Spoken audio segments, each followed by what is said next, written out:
IMHO Talk Show.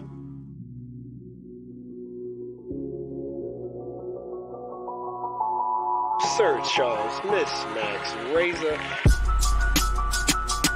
You're listening to In My Humble Opinion with Maxilia Robinson and Charles Lewis, only on 101.3 Jams.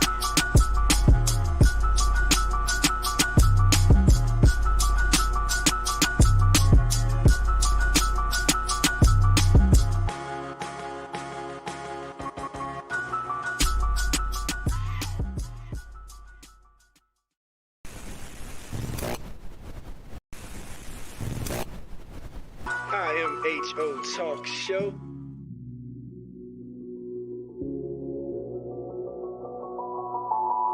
Sir Charles, Miss Max Razor.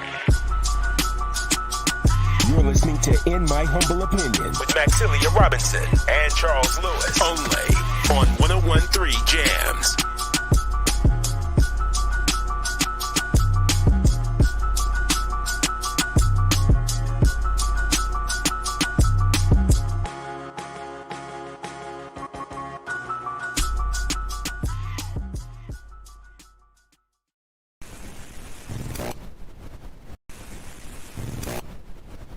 IMHO Talk Show.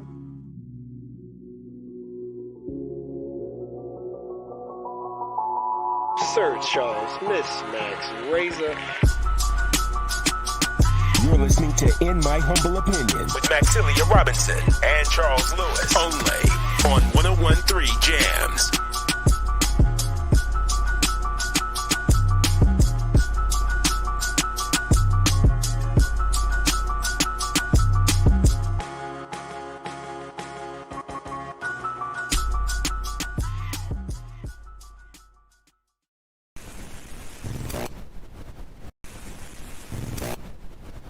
IMHO Talk Show.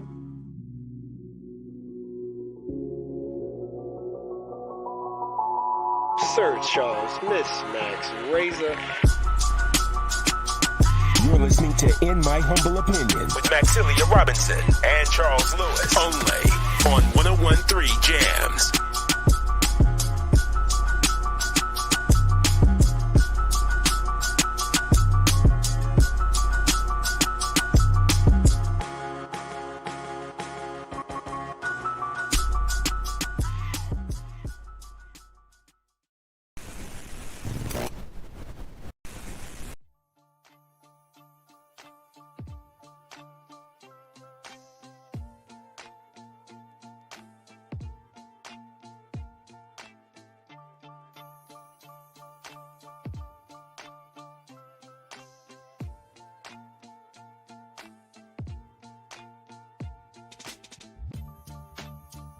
We live in a society in which structural racism is a very real thing. We are all dealing with that in every aspect of our lives, and the media is a reflection of our community. Historically, black people have been portrayed a certain way in the media to justify normative assumptions around political and social issues. More black people behind the cameras, in front of the cameras, more producers, more people of color producing, so they can go and get the content that's needed so they can highlight our attributes. I've been in this industry for 15 years, and I've seen firsthand how our voices just aren't heard. Even if you're in the newsroom, sometimes you get completely ignored and stereotypes are allowed to perpetuate. And one thing we want to do is combat that and also bring information to people so they can be as informed as possible when choices are made in the city, so they can do whatever they can to get their voices heard.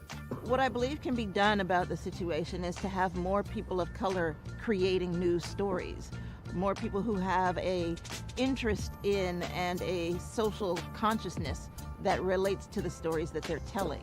Charlottesville Tomorrow looks at these issues. We can present them on IMHO. Vinegar Hill Magazine can take that a step further, and just together we can just make this thing that can be an example of how we can change the media landscape, how we can be more inclusive to get these voices in, to get these people heard. That's just one thing that doesn't happen in so many places, and it's a shame.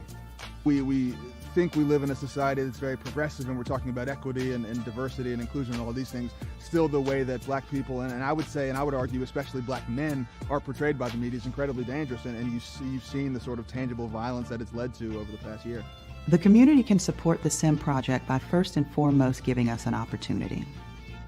We understand that it can be difficult to give trust right now, especially considering the current social and political environment. But this project will only be as successful as the community allows it to be. And so we ask you to give us the opportunity to do the work, critique the work, and make sure that we stay in line with the vision. Another way that the community can get behind the SIM project is through engagement. We want to hear from you. We want to know what you're talking about. We want to put your stories out there. And so whether it's reading the articles written by Charlottesville Tomorrow or Vinegar Hill Magazine, or tuning in to In My Humble Opinion on Sundays on 101.3 Jams from noon to 3 p.m., either way, we want you engaged. We want you to be part of this. The community can also support the SIM project through funding. To learn more about how to support SIM, you can visit our website. Thank you for your support.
IMHO Talk Show.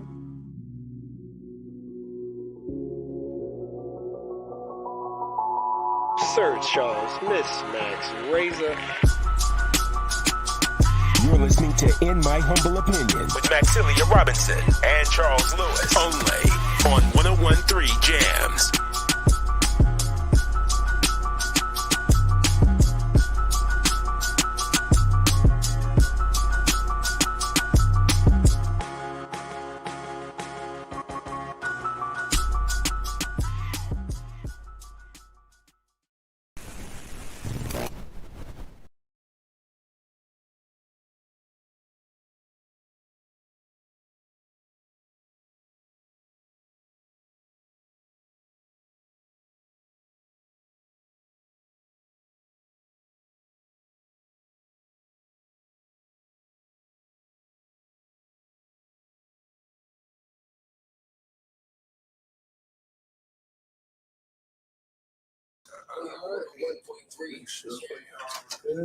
Yeah. Like we always do at this time.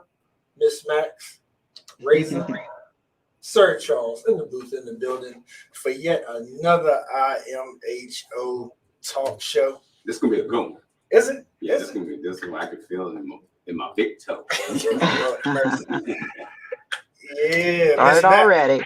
Hey, Queen. Miss Max is in the place to be. How you feeling today, Miss Max? I'm all right. I'm all right. It's good to be back. I've been gone for a while. Those of you who don't know, I lost my dad. But I'm back. I'm here and ready for a good show. And we're so happy to have you. Hey, Miss Max, all about that self-care right there, like that wellness. Got to take care of yourself. So definitely support that, encourage them, appreciate that. And it could be anywhere in the world, but they're here with us on IMHO Talk Show. Want to definitely thank all the underwriters and want to thank you, family, for listening. One more again, tuning in to hear something crazy Razor got to say and hear me try to comment. That's what this show is about. Good luck. Yeah, man. But like as Razor said, looking forward to today. Great show, ladies and gentlemen. We have with us at the bottom of the show. We're going to be joined by Sarah Morton. She talks about like urban farming, local farming, the importance of that to the Black community to understand, like our nutritional value and how to grow our own. Also, in the middle, we're going to be talking to our brothers and sisters that put together this Jefferson District Youth Football League camp for the kids coming up. So I want to get the inspiration behind that and get all the nitty gritty on that. But this first hour, though, we are joined right now by none other than your Commonwealth attorney, Joe Platania. And we also are joined by community activist. The brother told me something to call him, some title, but everybody knows Harold Folley. Yeah. They don't like the activists too much no more. But that's what I'm saying. The list goes on and on. Just pick one. It's like, well, whether if it's not activist, community organizer, serving other people. How about that? I think that encapsulates it all. Serving other people. Pot stirrer. You gotta have those. Yeah. Gotta have those. But brothers and sisters, though, they are here today, as I said, Joe and Harold are here today in particular to talk about something that is near and dear to us, our community, and to an integral part of the criminal justice system, right? And the reform that's needed, right? They're here to talk about expungement and give us some updates on where we are locally, where we are regionally, speaking on behalf of the Expungement Council. And even there's an expungement clinic coming up, because a lot of folks have those questions about, rehabilitation, the re-entry and that whole process, trying to get back on their feet. So without further ado, Joe, how y'all feeling? Good. It's good to be here with you guys. I'm sitting here incredibly self-conscious about how my voice sounds on the radio compared to y'all. And that's some smooth voice compared to my high squeaky voice. So I'll get through it. You hold the gavel though. You're in charge of the time, so trust me, your voice sounds just fine. Well, thanks for having me. It's great to be here, and hello to all the listeners. Thank you. Hey, what it do, Charlottesville? Thank y'all so much for having me. I appreciate it. This is a way to get the word out, the best way to get the word out. So I thank y'all so much for giving us time to come on to do this. Thank you. These airways are welcome to you anytime, because that's what we do. We entertain here. We take Charlottesville to the world, bring the world to Seville. So that being said, y'all start the show. I got so many quick kick the show off. I'm ready to go. Who wants to start to let the folks know, really why you're here? Give us an overview. So let me start. This is Harold. I'm gonna start with how we came about with expungement and the Expungement Council. What does expungement mean? Expungement means, it means different things. It's, the English language is a bastard language, but the expungement here means to reconcile, to close your records up. In some instance, expungement means to get rid of your record. But in Virginia, the only thing they do is, close your records up in case they need to use it in another case. So in 2020, when the uprising happened, a group of folks came together and we do things called listening sessions. And in listening sessions, we find out what people are mainly upset about and see if we can do some organizing around it. Okay. And so the group, the People's Coalition in RTAP, Richmond Equipments of a coalition that's working on police accountability, came together and we had a listening session with folks. And every instance that we had the questions, people was like, hey, I can't get a job because of my record. Right. Get an apartment because of my record. I can't do this because it's my record. And so we decided to create this group called the Expungement Council to work on creating something that's going to be far-reaching, free, and to affect everyone who has the need to get expungement.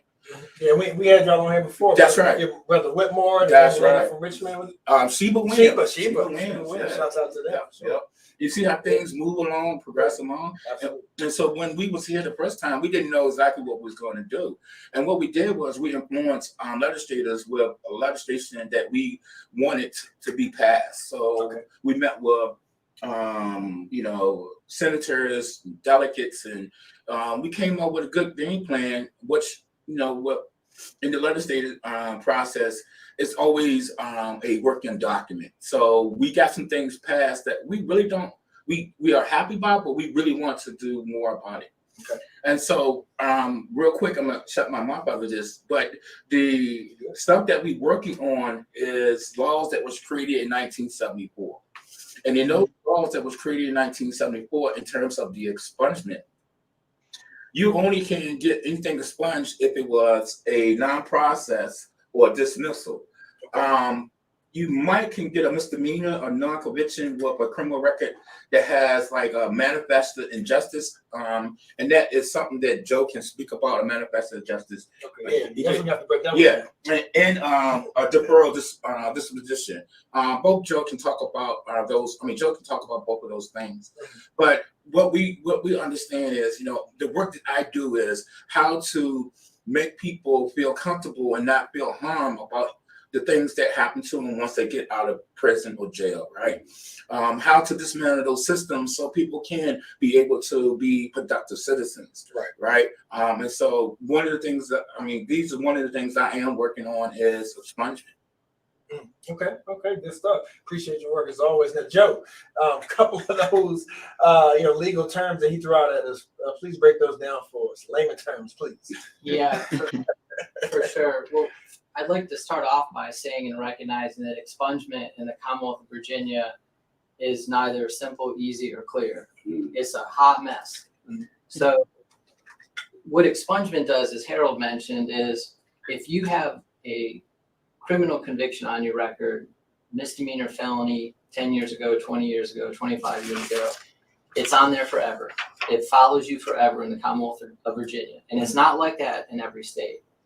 So that's one problem people are trying to tackle going forward. But where we're at right now, the state of the laws right now is if you had a criminal charge, felony, misdemeanor, and it did not result in a conviction, could have been a not guilty, could have been a dismissal. Nol pros is a legal term. Noel proseque is a legal term for the Commonwealth is choosing not to go forward with the prosecution. So they're just dropping it. So anything that results in a dismissal and not guilty, or the prosecutor chooses not to go forward with it, believe it or not, when your criminal history is run, a not guilty, a dismissal, or a no pros stays on your record forever. Doesn't go anywhere. So when I run someone's criminal history as a prosecutor and go into court, I see every single time they've been arrested for anything, even if it didn't result in a conviction. And I think that strikes a lot of people, as it should, is very unfair. So there is a process to get rid of and wipe out charges that did not result in a conviction. And that's what we have is the expungement process. You're not entitled to an attorney on it. So you either got to go hire one or get a pro bono volunteer or somebody from the decarceration and reentry clinic at UVA with Kelly Orange. You got to find someone to help you. You've got to get your criminal history run. You've got to get fingerprints submitted that the state police have to take. You've got to pay to file a petition in the circuit court for the conviction, for the court where the conviction lies. So even as I'm sort of talking through it, it's a mess even for lawyers and judges and defense attorneys. So what we're trying to do is at this expungement clinic next Friday, the 27th from 28, Friday the 20th from 10 to 3, we're asking people to pre-register. We've got prosecutors helping out. We've got volunteer attorneys helping out. We've got the clerk's offices that are open. Sheriff Chan Bryant, Albemarle County Sheriff, is going to do free fingerprinting. We're running free criminal histories. We're going to help people file petitions, hopefully waive court costs. And we're trying to streamline this process with this one-day workshop to see how it goes. And I think the idea came, someone did it up in Northern Virginia, and someone sort of hit me up and was like, hey, why are the prosecutors not sort of helping organize this? And so that's what we're trying to do. I'm gonna stop talking and see if you have questions, because that's kind of a lot of information in about 90 seconds. No, definitely. And do go ahead, Ms. Max. I was just going to say, do either one of you, thank you for your response, Joe, but do you or Harold have any like kind of backdrop information as far as why the system was set up that way? I mean, was there a particular case where the institution was trying to prevent XYZ from happening, or is just further institution doing what it does in terms of disenfranchisement, or any specifics on that? That's a really wonderful question. And sometimes when you look at the passage of a law, you go back and look at legislative history and legislative intent. And I'm not well versed enough to know why that is so.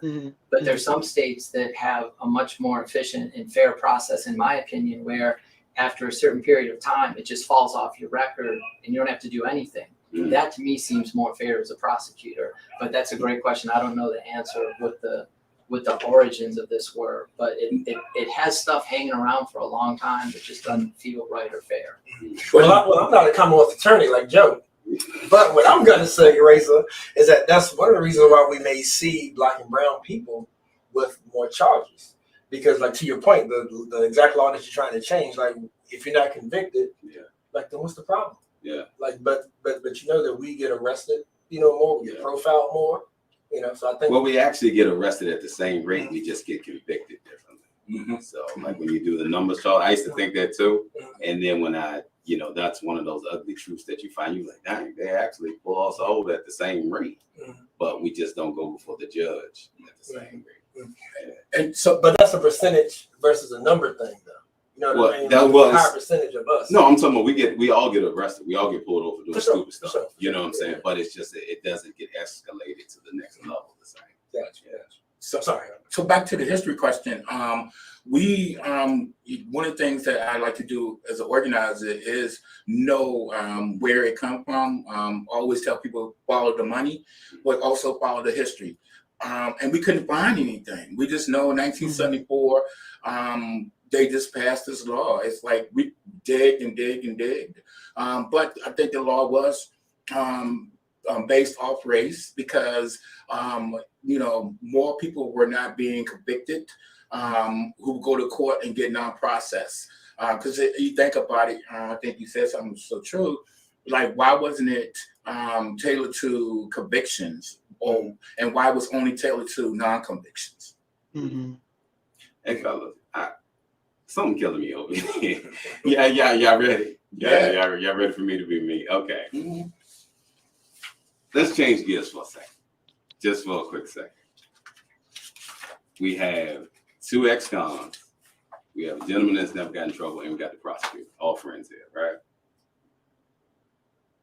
The shootings, the murders, these kids going crazy, right? There's a catch-22 in my mind, and you have the expungement law that we're trying to get done, right? But Joe, you have the unfortunate job, in my opinion, of keeping us safe. Now, what does that look like? When the prison started getting empty, we started seeing a lot more bad crimes happening, right? But by younger people. Is it possible that some of the people that the laws have allowed to come out of prison are the people orchestrating these children doing some of these heinous things? Now, I say that to say, because you're a prosecutor and Harold, you're an organizer, we have to look at it as a community base. What are we missing here?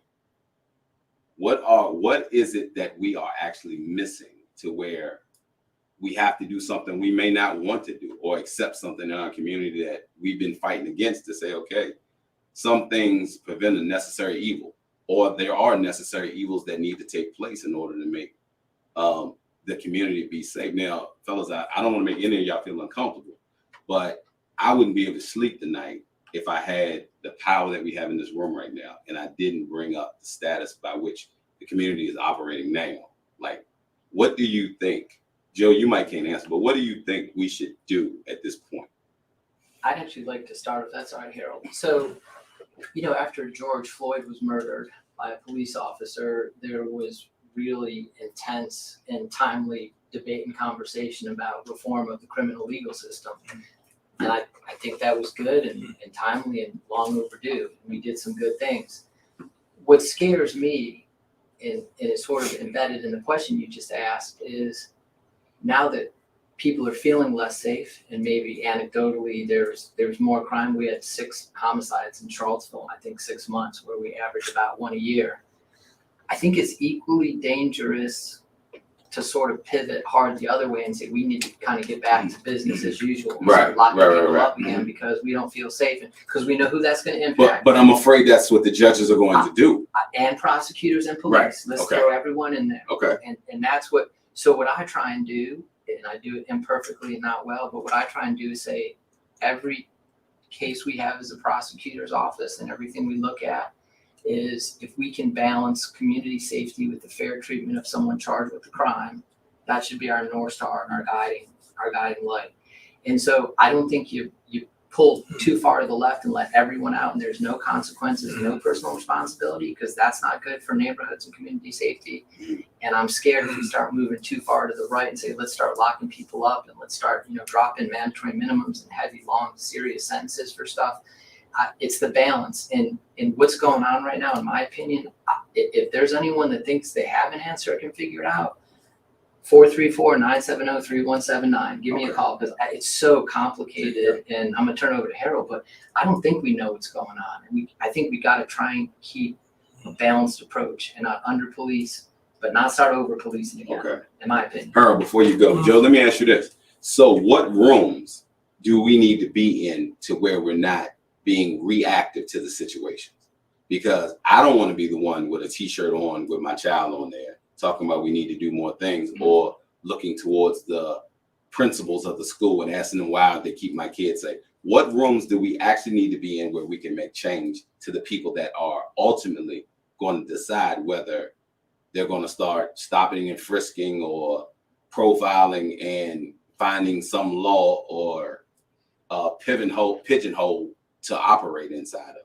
Where do we need to be at, or where do we need to get in front of before that happens? And when you say what rooms do we need to be in, who's the we? The ones that's going to get laid on the ground, handcuffed, and getting 2 years for something that somebody else won't even, you'll never see the court system. Yeah, I'm going to say something that's going to strike everyone maybe as naive and maybe it's something said by a white guy. But I'm not sure y'all need to be going to rooms. I think people need to be going to rooms where folks are at. And, Chief Kochis has started going out in the community, different neighborhood every week, walking talks, listening, not talking to people, telling them what they need, but trying to listen, bringing patrol officers out, starting to develop relationships again. Our office before COVID hit was trying to do community prosecution. We were trying to get our prosecutors out into rooms and organizations and in Tonsler on Sundays and just be out and be visible and have relationships with people and listen to them. And I think it's incumbent on us, folks that maybe look like me or have positions of authority to go out to rooms and talk to people and listen to them with humility. Yeah. All right. We do need to be in those rooms, because when you come to us and find out what we want, we need to be over there and seeing how you interpret it. That's because it's one thing for me to tell you something. It's another thing to see how you interpret it. And we need to be sitting right there when the wheels are turning and they say, okay, well, they said they wanted to be more safe. Okay. So the interpretation is, okay, we need to frisk and see who has guns and who has warrants and whatnot to check to make sure that you're safe. And then that's where the problem kicks in. I don't think that what we say and what is the expectations are the same. So I don't think there needs to be too many rooms where all of us aren't there. That's a fair point. And I'll turn it over to Harold about what rooms folks needs to be, come into the courtroom. They're open courtrooms, come into, city council meetings, engage with the PCOB, engage, with interactions with the police, make appointments with the chief. I'm open. I have an open door policy. I work for the, people in the city of Charlottesville. Anyone wants to come into my office and talk to me and listen to me, I try and be open. But that's a fair point. If stuff gets lost in translation, that's not. Black people and white people don't really understand each other. Like, they just don't. regardless, because you'll take a perfect example. You'll take somebody from my community, go off to school, come back, he talks and acts totally different than the way he was grown up. In reverse, you'll have a Caucasian white guy who has black friends, and sometimes he'll change the way that he talks based off of, like, he may walk past you, shake your hand, say, how you doing? Come to me, what's up, brother? What's the difference? You know what I'm saying? And those subtle things right there translate over to misunderstandings when it comes to prosecution, laws, and how we need to abide in our community, in my humble opinion. Make sure Harold challenge. Oh, my bad, Harold. No. So I want to say this, because what's happening with the young folks under 20 or 25 is a nationwide thing, right?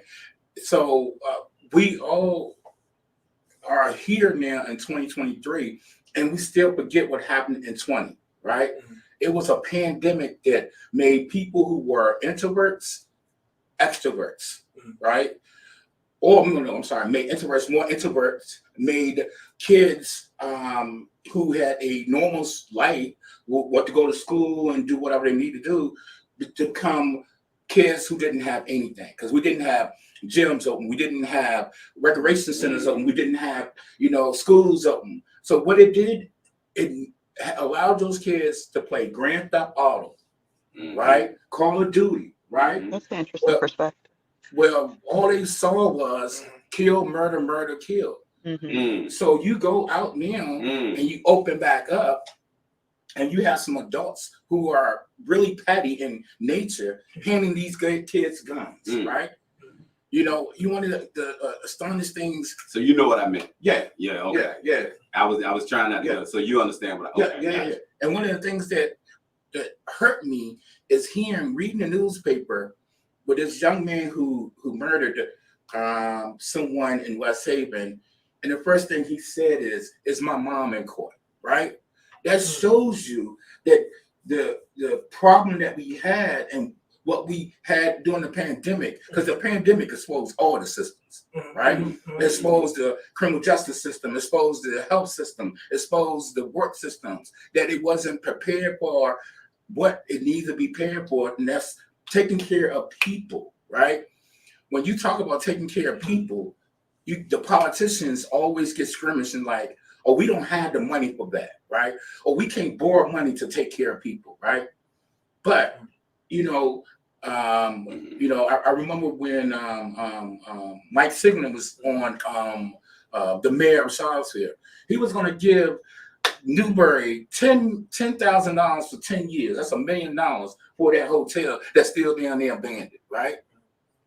What happens if he had to give that money to an organization that was working with kids, right? So we can talk all that crap about, this community is scared.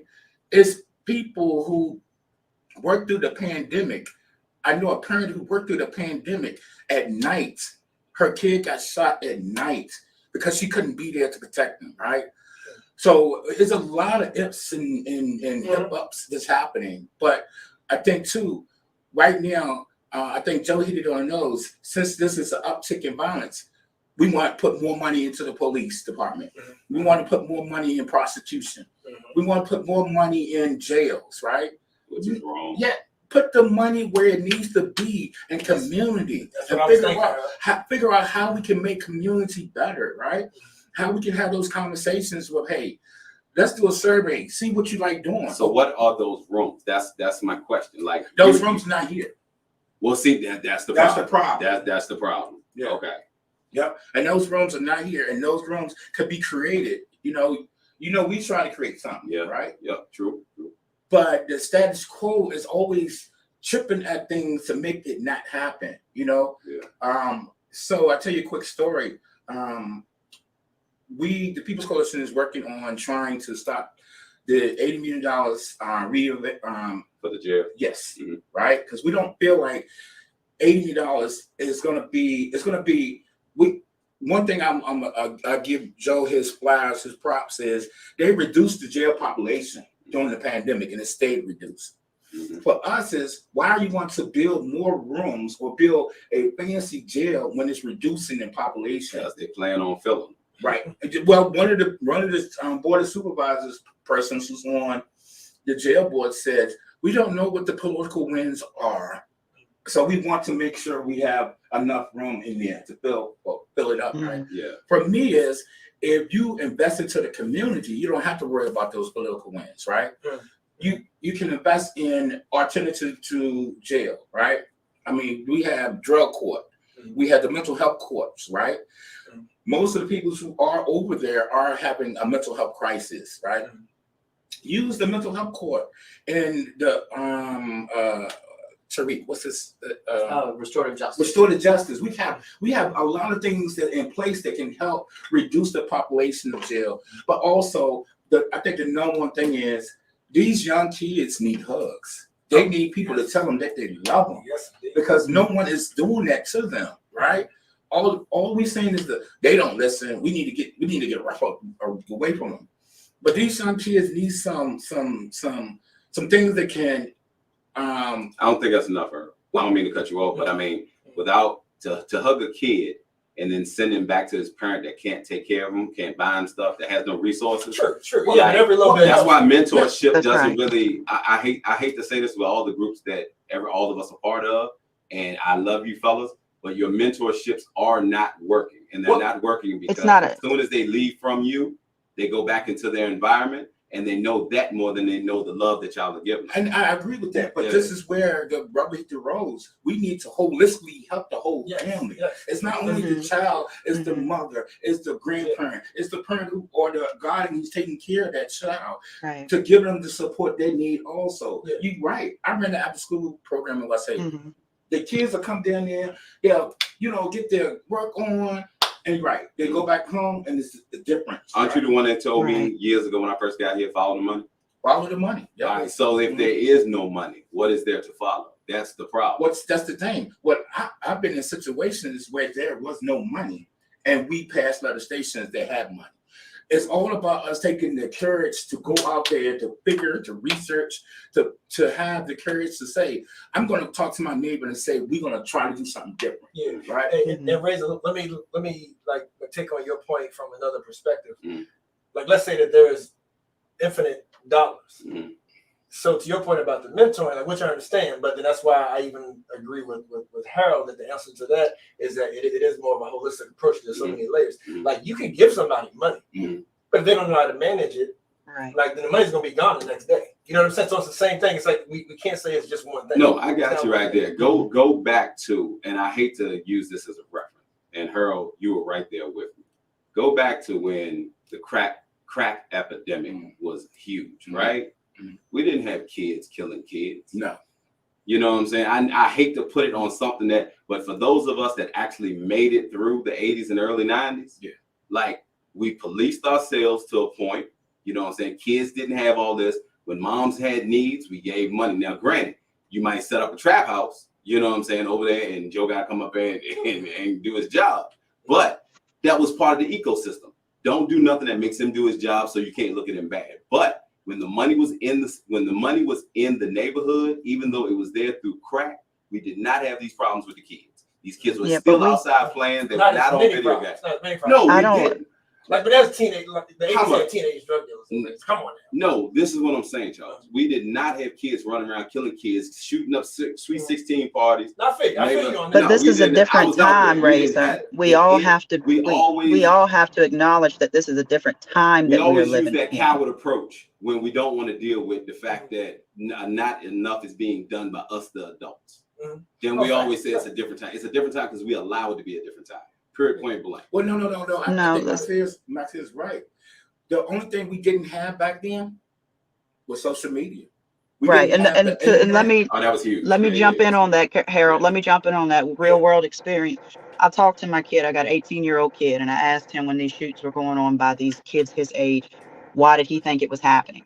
He said, because of social media. He said people pull out their phone and record everything. A kid is not going to run the risk of getting a whooped in front of everybody and being embarrassed on all social media platforms. They just not going to do that. So they don't settle things by fighting anymore. Who gives the kids the cameras, the cell phones? Who gives it to them? Who sits here and lets these kids take all these phones to school when they're not learning and then complain because they got D's and F's, and the teachers are complaining because they do it? Who is the Charles? You said I yourself, the understand parents that aren't doing enough.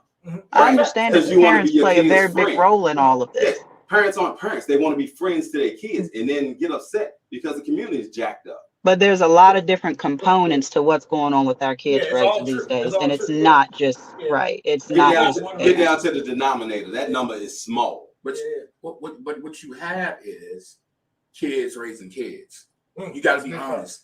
I mean, there's a lot of young people raising kids, and they didn't get the respect that they was taught because her kids been raising kids. My grandma was 13 when she had her first kid. What are you talking about, man? No. I'm telling you, we raising kids in the social media world. So a parent will pull out a phone and say, "Oh, look at my face chat. Look at my my Snapchat," and a child watches that, and then when they get their phone, they on Snapchat, right? Because we looking for that instant verification, that 3 seconds. Oh, somebody's watching me, right? And I think that's the problem is, it's like mind-boggling to me that so many young people are actually showing that they're doing gun violence on social media. So, so to take that even a level deeper is that because they also see a benefit from it. Yeah. And again, we're talking about societal issues that Joe, I hope you're listening, because it's institutional issues. For instance, these kids that also are making rap songs about who they murdered, songs called "Who I Smoked." Yeah. They get millions of views and YouTube pays them. Yep. You follow what I'm saying? I tell you what. This has nothing to do with Charles and Max, so y'all only hold me accountable for this. Joe, start locking up parents when their kids do stuff. But you gotta allow the parents to discipline the kids.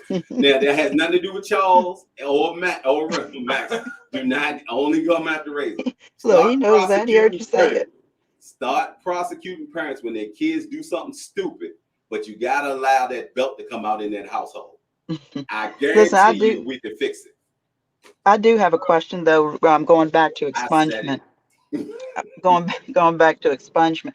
Because I want to talk about an individual's entry into the criminal justice system. And so when you talk about a person not being charged for a crime, but that charge following them, how do we impact that point, that pinpoint in the process where they're not charged, the charges aren't trumped up, or they may not be charged with as a significant of a crime, so that even if it does continue to follow them, it's not as bad. I don't know if you would follow me there, but I can clarify if you need me to. No, so an example of what you're saying is someone who's got a substance use disorder steals a checkbook with 10 checks. We don't use checks anymore, but and they forge 10 checks and then they utter the 10 checks to get money. So in Virginia, prosecutors don't file charges for the most part. It's police officers or detectives. Okay. So that's 20 felonies, 10 forges, 10 utters, because it's 10 checks, 20 felonies.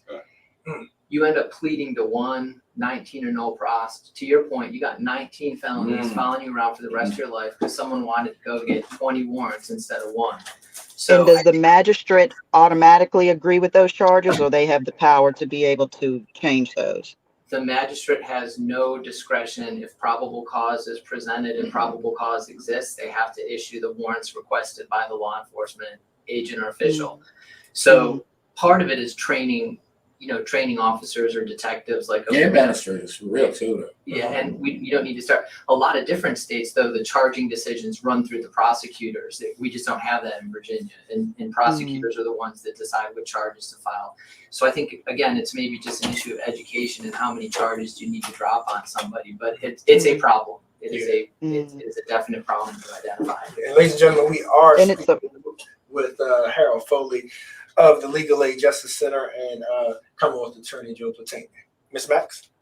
Yeah, and so it's such a big problem in Virginia because we're Commonwealth, because it's a deal and rule state, because I don't know if it has anything to do with either of those things. It's just the way we have a magistrate system in the Commonwealth of Virginia. It's the way it's set up. But for example, in Philadelphia with Larry Krasner, a very reform-minded prosecutor, it's my understanding from what little I've read is that all the charging decisions flow through their office. So they can decide to not even file charges or how many or what severity. We just don't have that ability here in the Commonwealth. Isn't the governor? Oh, go ahead, Joe. I was going to ask, like, I'm not saying anything about violent crime. Wasn't there one time to where like if it was a violent crime, then it couldn't be expunged?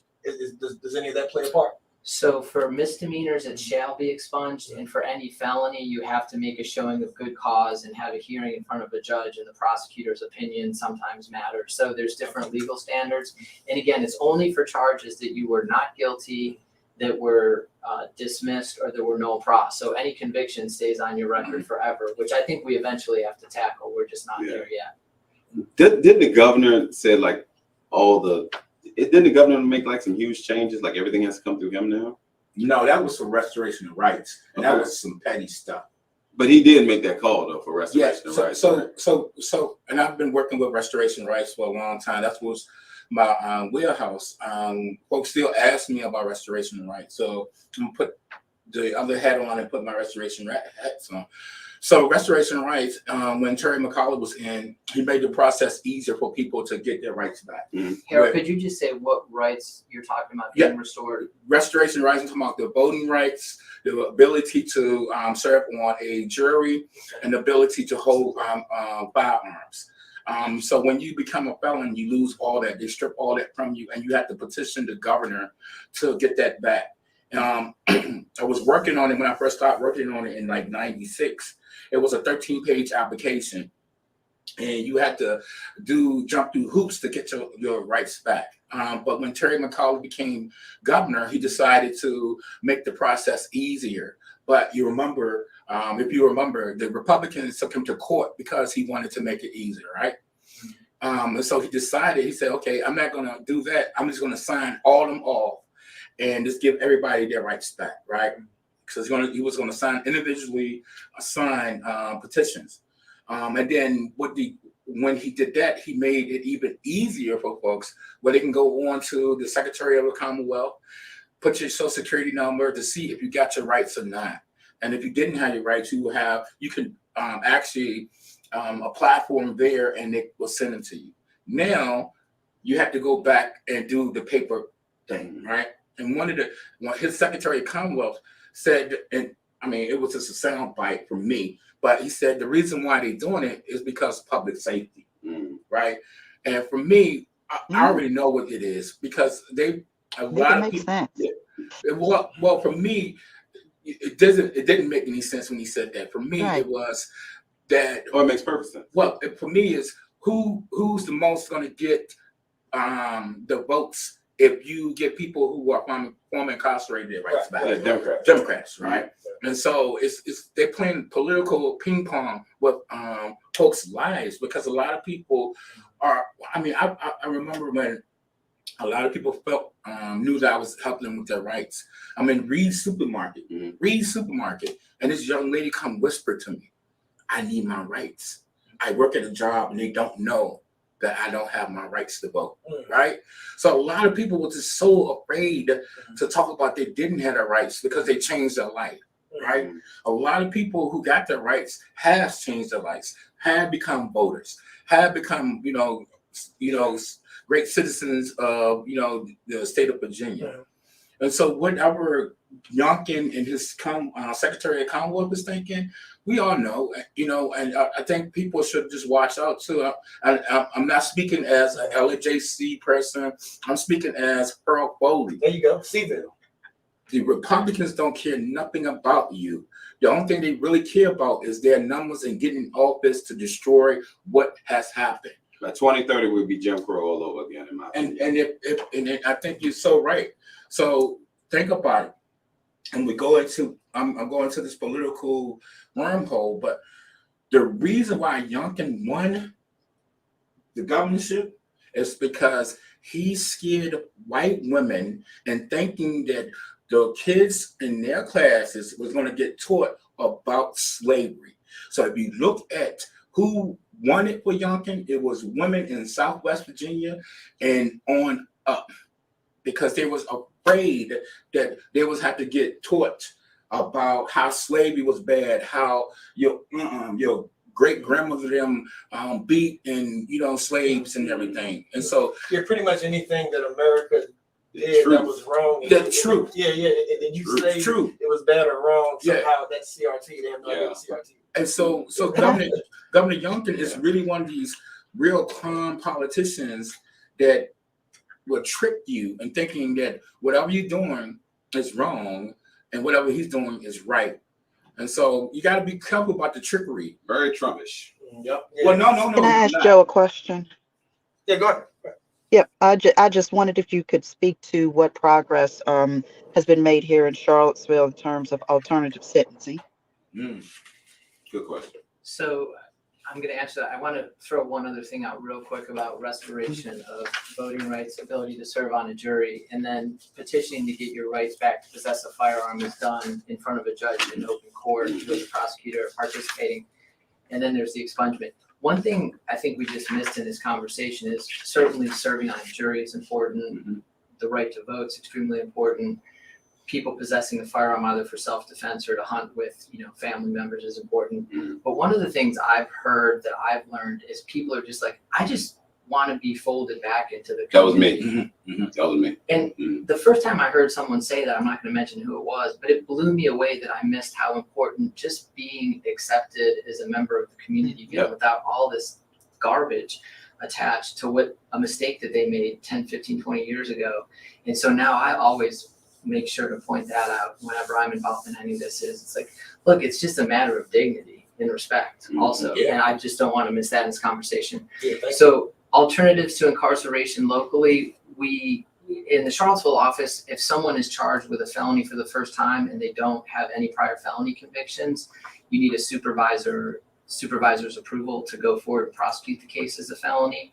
You still have 12 months in jail and up to a $2,500 fine for every misdemeanor. And so we try and look at alternatives to felonizing people's conduct when they don't have a prior felony, try and shy away from mandatory minimums without the approval of a supervisor. And just if there's a conviction, make sentencing a fair fight and don't have these 5-year mandatories that no one can do anything about. We have the therapeutic docket for misdemeanors only right now. People suffering from mental health issues that commit a crime are diverted to the therapeutic docket where they've got a judge specially trained with clinicians to try and get them the support and services and stabilization they need. You can reduce a felony to a misdemeanor to allow them to participate in that. We've got the second oldest drug treatment court in the Commonwealth of Virginia. We have started our second year of a restorative justice program for all offenses, juveniles, adult, violent, nonviolent. That's probably a whole entire separate show. As Harold mentioned, we've tried to use jail as a last resort, not a first option, in home electronic incarceration where people can have a ankle monitor with drug and alcohol testing and GPS monitoring so that they're not in jail. They can be with their families, working, providing. There's still a consequence for their behavior. Those are just a few things. We've got more work to do in many different areas we can improve, but those are just a few things. So Albemarle too, right? Albemarle also doing it? Everything I just mentioned, Jim Hingley, the Albemarle County Commonwealth attorney, has been a partner for every single one of the things I just mentioned. Absolutely. Thanks for that, Harold. Yeah. So before we close, I want y'all to plug the clinic again. But one other thing I wanted to say was that, Razy, you talked about the rooms. We got to have a clinic also about training our next politicians, attorneys, and things like that. And then whenever there's these open forums, whatever the case may be, where public can attend, those rooms we need to be in. Yeah. Because a lot of decisions get made because the squeaky wheel gets the oil. Yeah. And sometimes we just got to show up. I was just somewhere with Delegate Sally Hudson, and she said getting folks out to vote is great. She goes, the next step is people that are system involved, getting them to run for office. That's right. There you go. Well, let's get it, Harold. I want to say a second thing to that too. So often we always go for the platform that politician has. Wouldn't it be great we educate people and we have our own platform and say, if you don't vote for this, we won't vote for you. I think that's the problem too. We have to have our own platform that we stand on. That's what Ice Cube was talking about. Even West been talking about. Yep, doctor.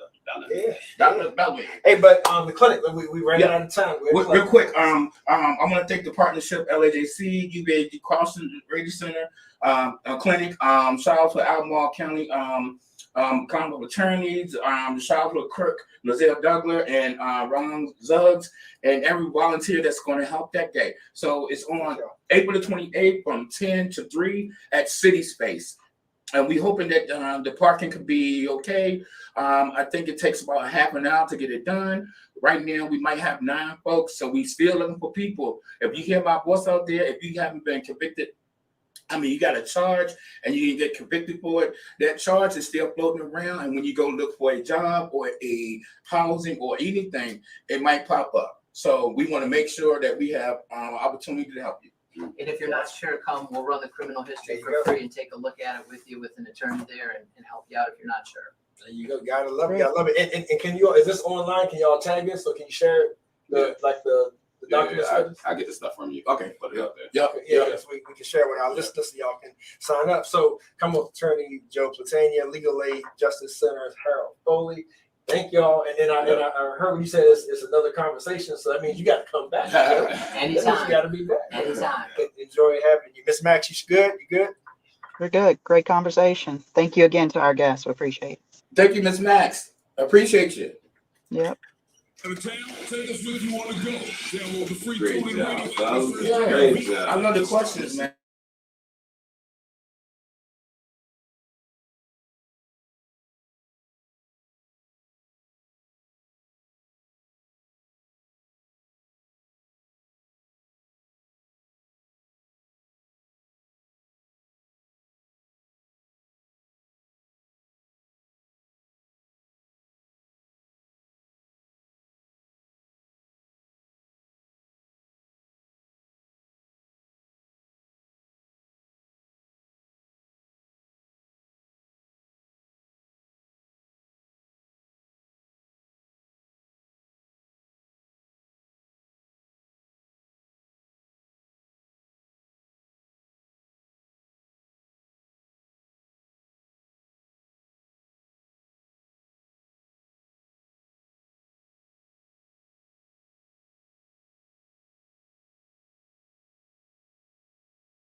IMHO Talk Show.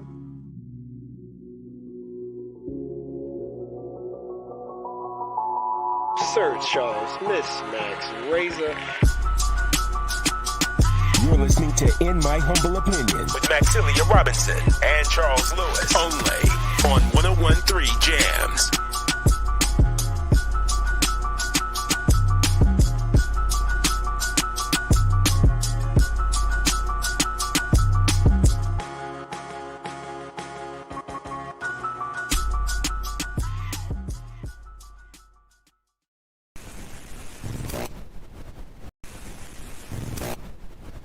IMHO Talk Show.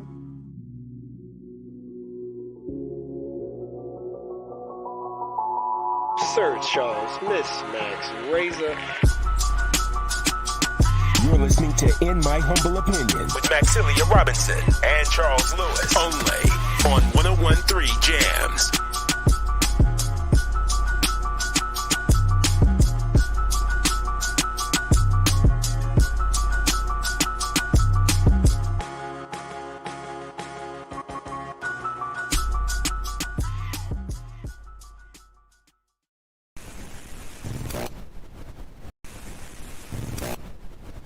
IMHO Talk Show.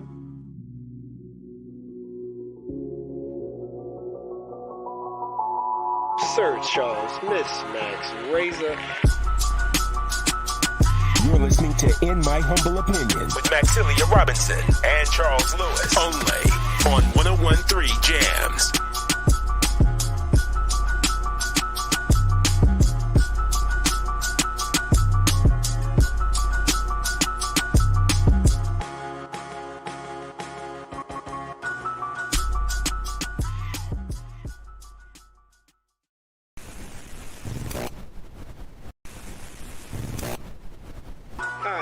HO Talk Show.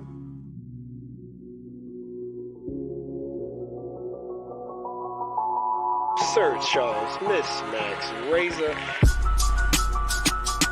You're listening to In My Humble Opinion with Maxilia Robinson and Charles Lewis. Only on 101.3 Jams.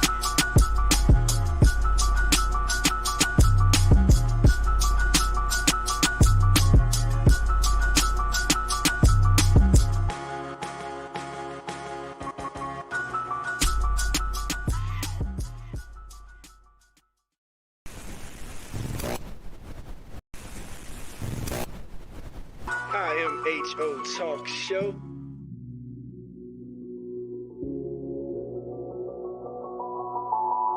Sir Charles, Miss Max Razor. You're listening to In My Humble Opinion with Maxilia Robinson and Charles Lewis. Only on 101.3 Jams.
HO Talk Show.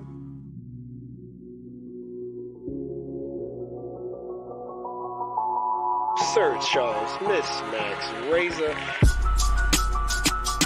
You're listening to In My Humble Opinion with Maxilia Robinson and Charles Lewis. Only on 101.3 Jams.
Yes, back like we never left. I am HO Talk Show.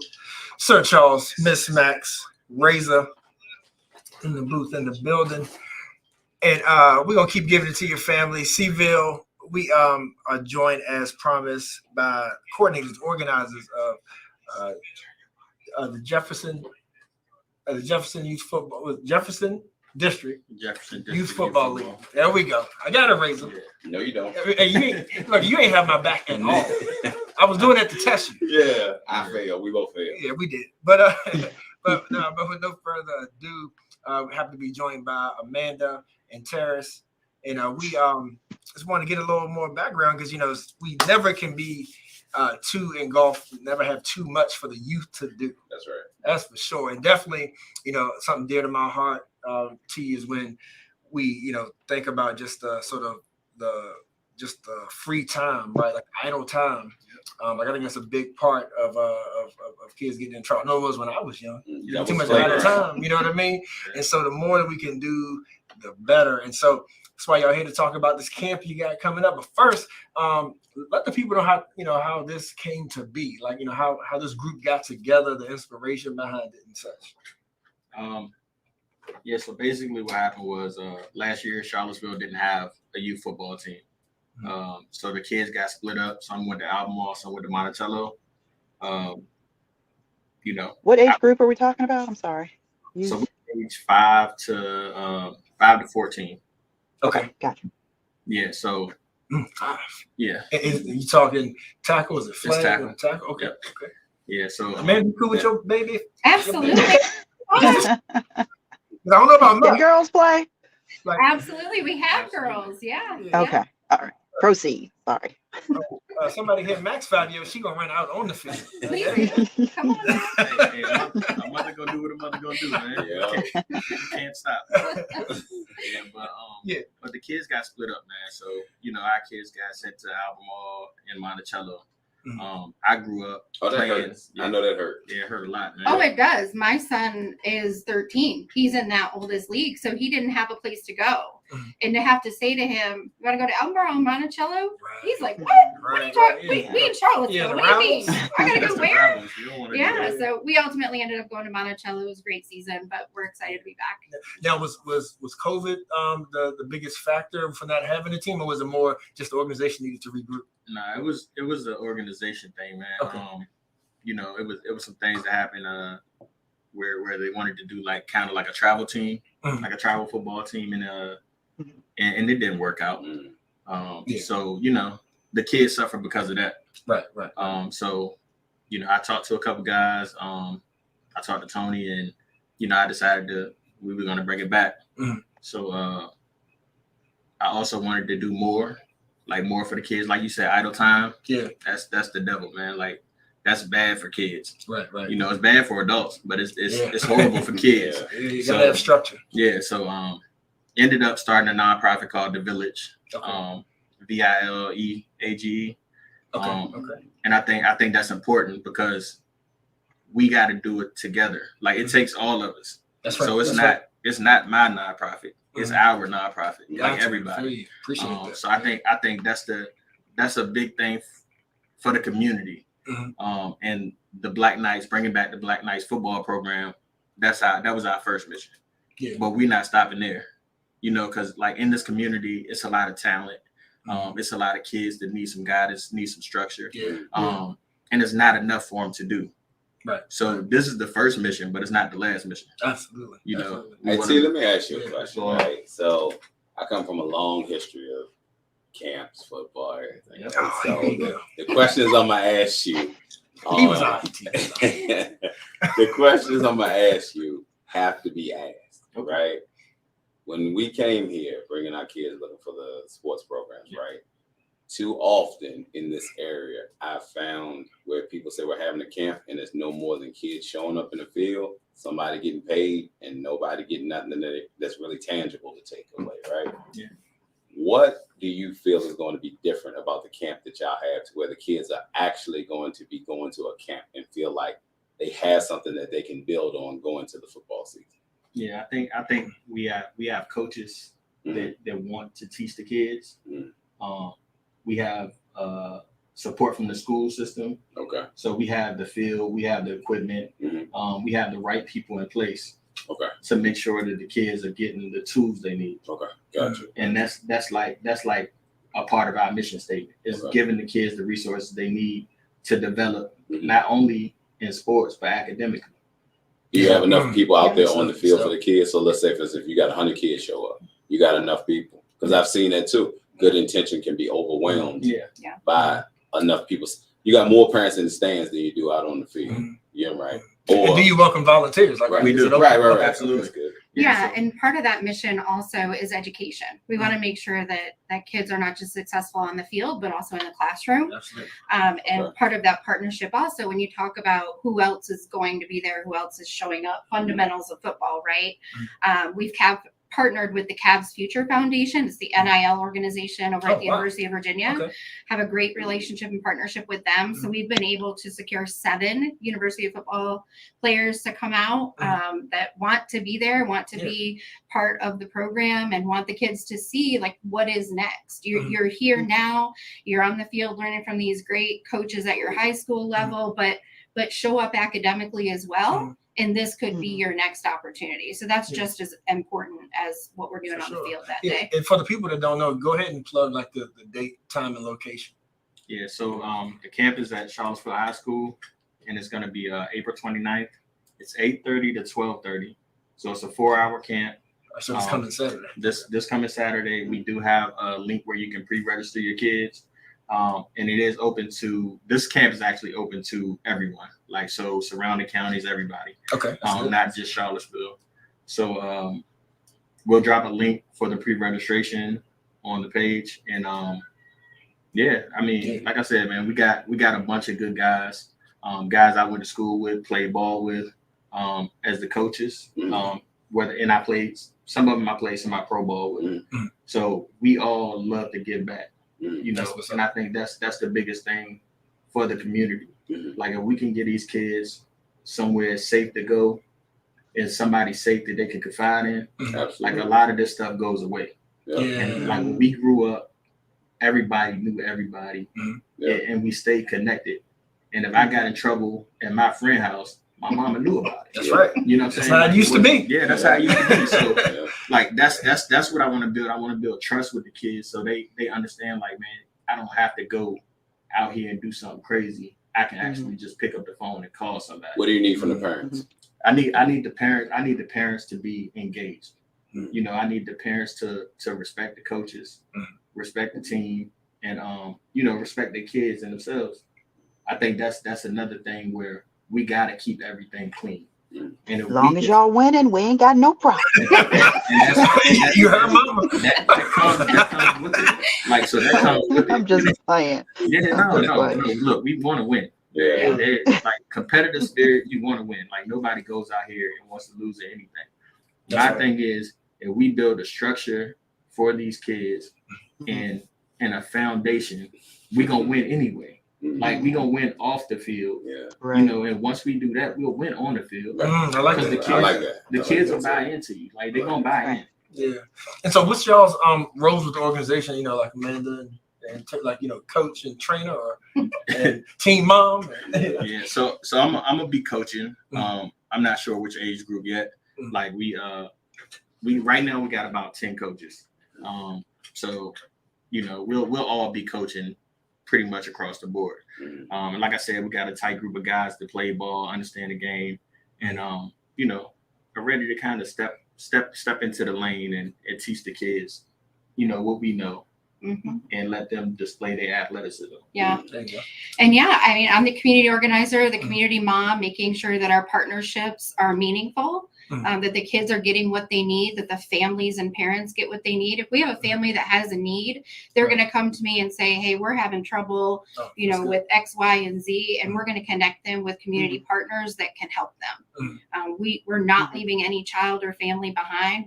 We are truly a village. We're going to take care of that family. That's awesome. And so making sure that those connections are made. But, Sunday, I'll be out there with snacks, with water, making sure everybody's taken care of the same day. Okay, saying that, how do people support that don't have a kid that's playing?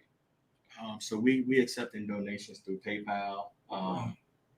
We were gonna do a GoFundMe, but we're waiting on some stuff to come back from them. We do Cash App. They can come support at the field. Like I said, it's an open event.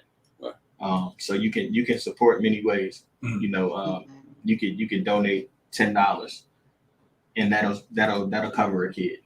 You know, so if you don't have a kid and you just want to give back, that's a way to do it. You know, I love the mission behind the program. And you know, it captures a lot of young kids, which I think personally is really, really important when we're talking about like helping our kids to stay on the right track. We have a lot of programs that exist that are there for kids as they get older, you know, early teens or what have you.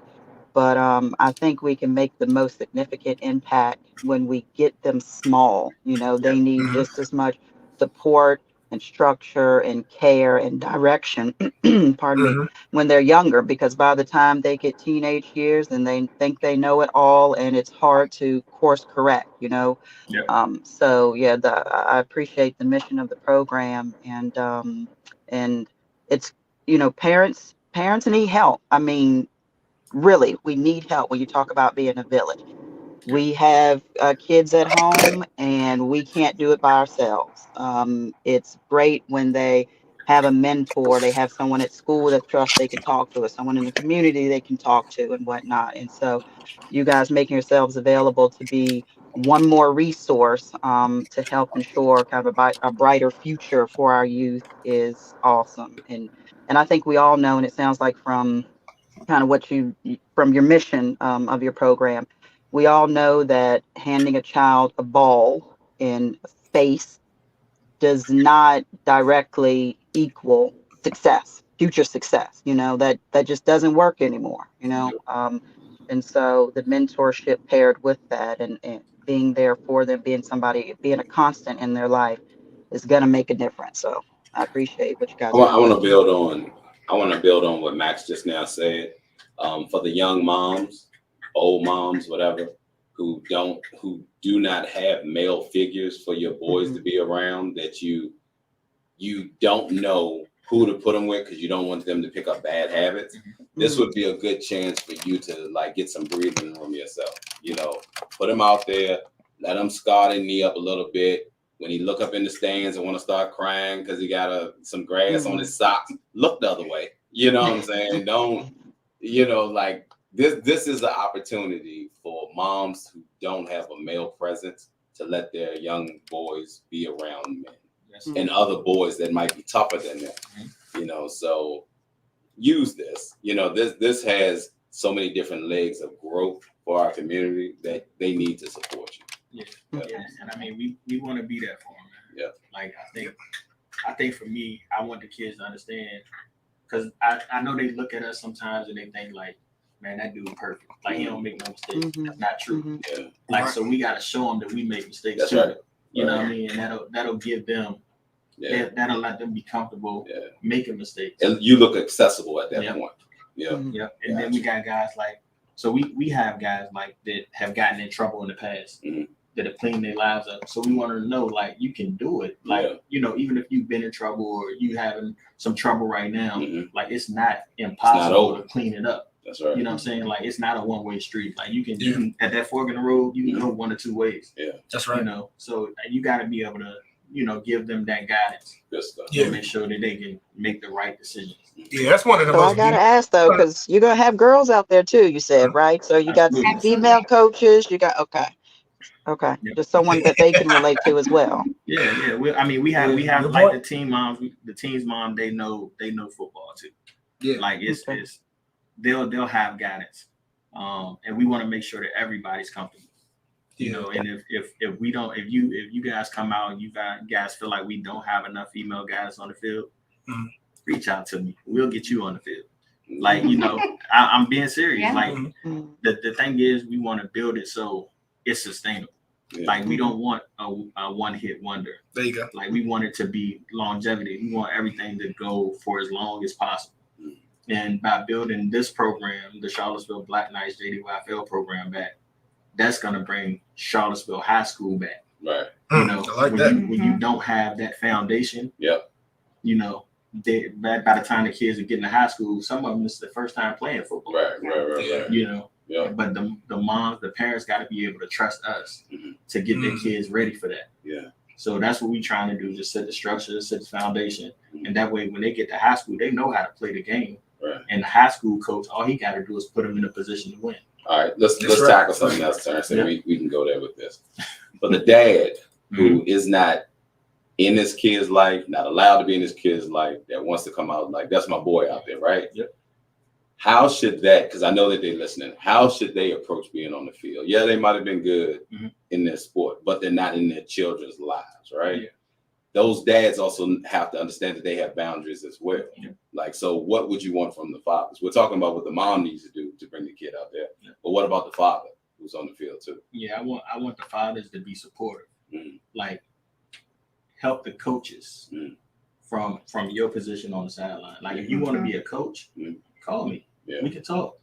But if you on the other side of the fence, let us coach. Yeah. Like, we'll talk to you. Like, I'm not cutting nobody off. Like, oh, we know we doing. Like, nah. Yeah. Like, I'm not doing that. That's not good. Yeah. You know, you want to have an open line of communication. Yeah. But once they step on the field, like, you gotta let us have it. You know. I know that's going to be an issue because that's going to be some fathers' only opportunity to be around their kid in the element that they come from, right?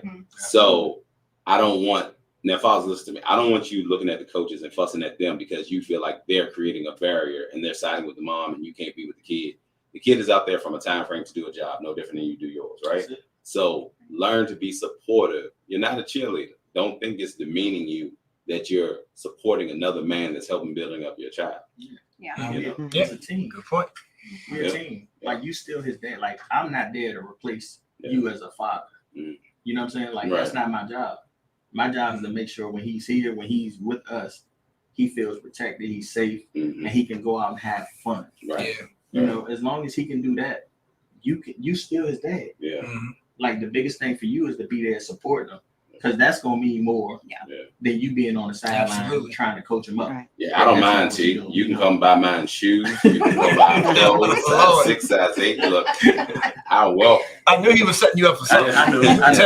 But you know, it's just like we're talking about how this is a great resource for the kids. Like that alone, the relationships that the kids are seeing, you know, like while they're building how to work together themselves. And the relationships, including like even the coaches and and the trainers and the staff and everybody, because I think that's one thing that we're missing. It's like when we don't get along and we bickering and arguing, the kids pick that up too. Absolutely. You know what I mean? Like so definitely the more unity, like you said, whether you go to Monticello or Albemarle, don't matter.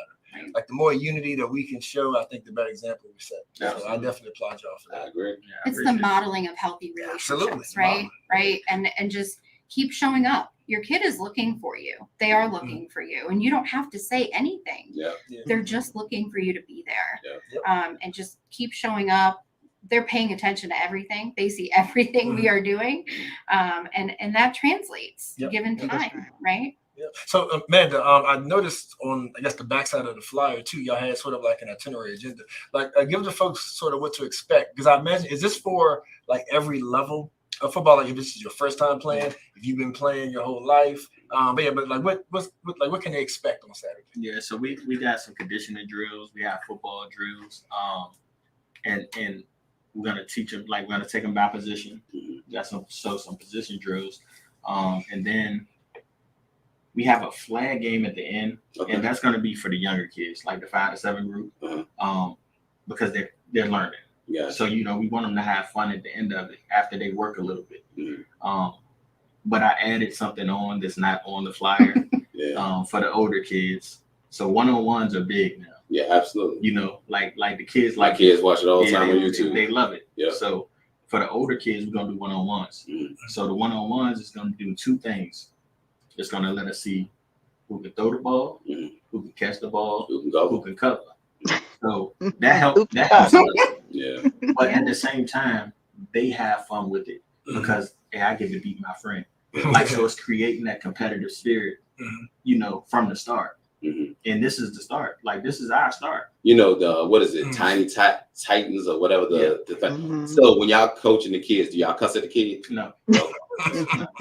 I mean, that's see that, and that's the thing. Like, we grew up like that. Yeah. You know, like when we grew up, that was okay. Yeah. Like, that's fine. Yeah. I think you gotta. When I was in the military, they told me to know your personnel. You know, you gotta know which kids can take what. Yeah. You don't have to cuss at them. Yeah. But some kids you can't yell at. Like, you can't because they shut down on you. Yeah. You know, but if you know your kids, like some kids are gonna respond better. Like, come on, man, get in there. Like, you know, but you can't. Some kids you gotta like. It's not necessarily baby them. That's the word. But you want to. Yeah, that's the word. But you know, they saw. Yeah. But you can get it out of them. Yeah. You know what I'm saying? But you just gotta know them. Like, and to know them, you gotta be there. Yeah. If you're not there, you can't create that relationship, and you're not gonna know which kids can take what. Yeah. And I think that's the biggest thing. So you want to be safe with all the kids, you know. But some kids you're gonna be able to push them a little bit harder, because they can take it. Right. Right. And that's a mutual respect, right? Like earning relationship respect with a child so that they can open up, so that they want to be coached by you, so that they are eager, looking forward to games, looking forward to practices, and being there, learning those things. Charles, let me say this one thing. And for the parents listening, if you know at home you're not hard on your kid, don't let them go out there in the field and you hollering at the sideline, telling them to do X, Y, Z when you know you don't raise them like that. I hated that. You know what I'm saying? Yeah, we know the other piece that I was thinking to that, and I'm sorry, y'all may have alluded to it a little earlier, but in case you didn't, like, how do you deal with is there a parent pre-meeting, prep meeting with that? Because I think and correct me if I'm wrong, you know, guys, you know, and Amanda as well, you know, being like, you may have played sports as well in school. So basketball, I feel like is like different than football to a certain extent. Like you have some pretty vicious coaches in basketball too, but football I feel like is generally a little more aggressive.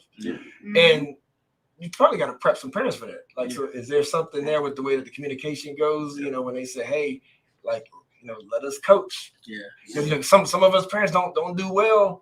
But, you know, understanding that coaches are going to be demanding a lot out of this player. Yeah. So we're gonna have a meeting with the parents. The parents that can't make it to the meeting, we'll send it out to them in an email. But basically, it's gonna be like they're gonna be held to a standard as well. So, like, for us, for like the safety of the kids, the safety of us, the safety of them, and it's not about like, you know, we just don't want anybody jumping on the field, jumping the fence, coming on the field, stuff like that. So we want everybody to be held accountable. And I think we got to start there. Like, if we hold everybody accountable from the jump, then we don't have those issues down the road. You know, we don't have the issues with the parents coming on the field. The parents will trust us. Like, and we got to build that trust from the start. But we got to make sure that everybody, us as coaches, us as an organization, the kids, the parents, are held accountable. Right. And like I said, that's building that foundation and that structure.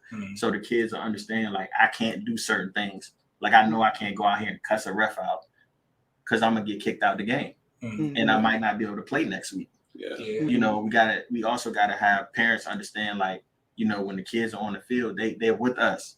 We got them. We gonna protect them. We gonna make sure they're okay.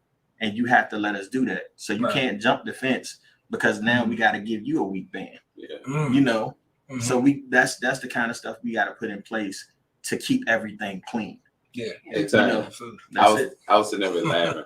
One of the things that used to get me was that, you know, you got the parent hollering, put Johnny in the game. And when they're really hitting out there and you look down at Johnny chewing on his mouthpiece, and you be like, you want to go in, Johnny? But, you know what I'm saying? I've seen that. That's been nice. And so parents don't understand that you're still protecting that child. Like, they want the child to have the heyday and get the clapping and stuff. And parents are horrible for that, of assuming that their child wants to go out into that violent fight.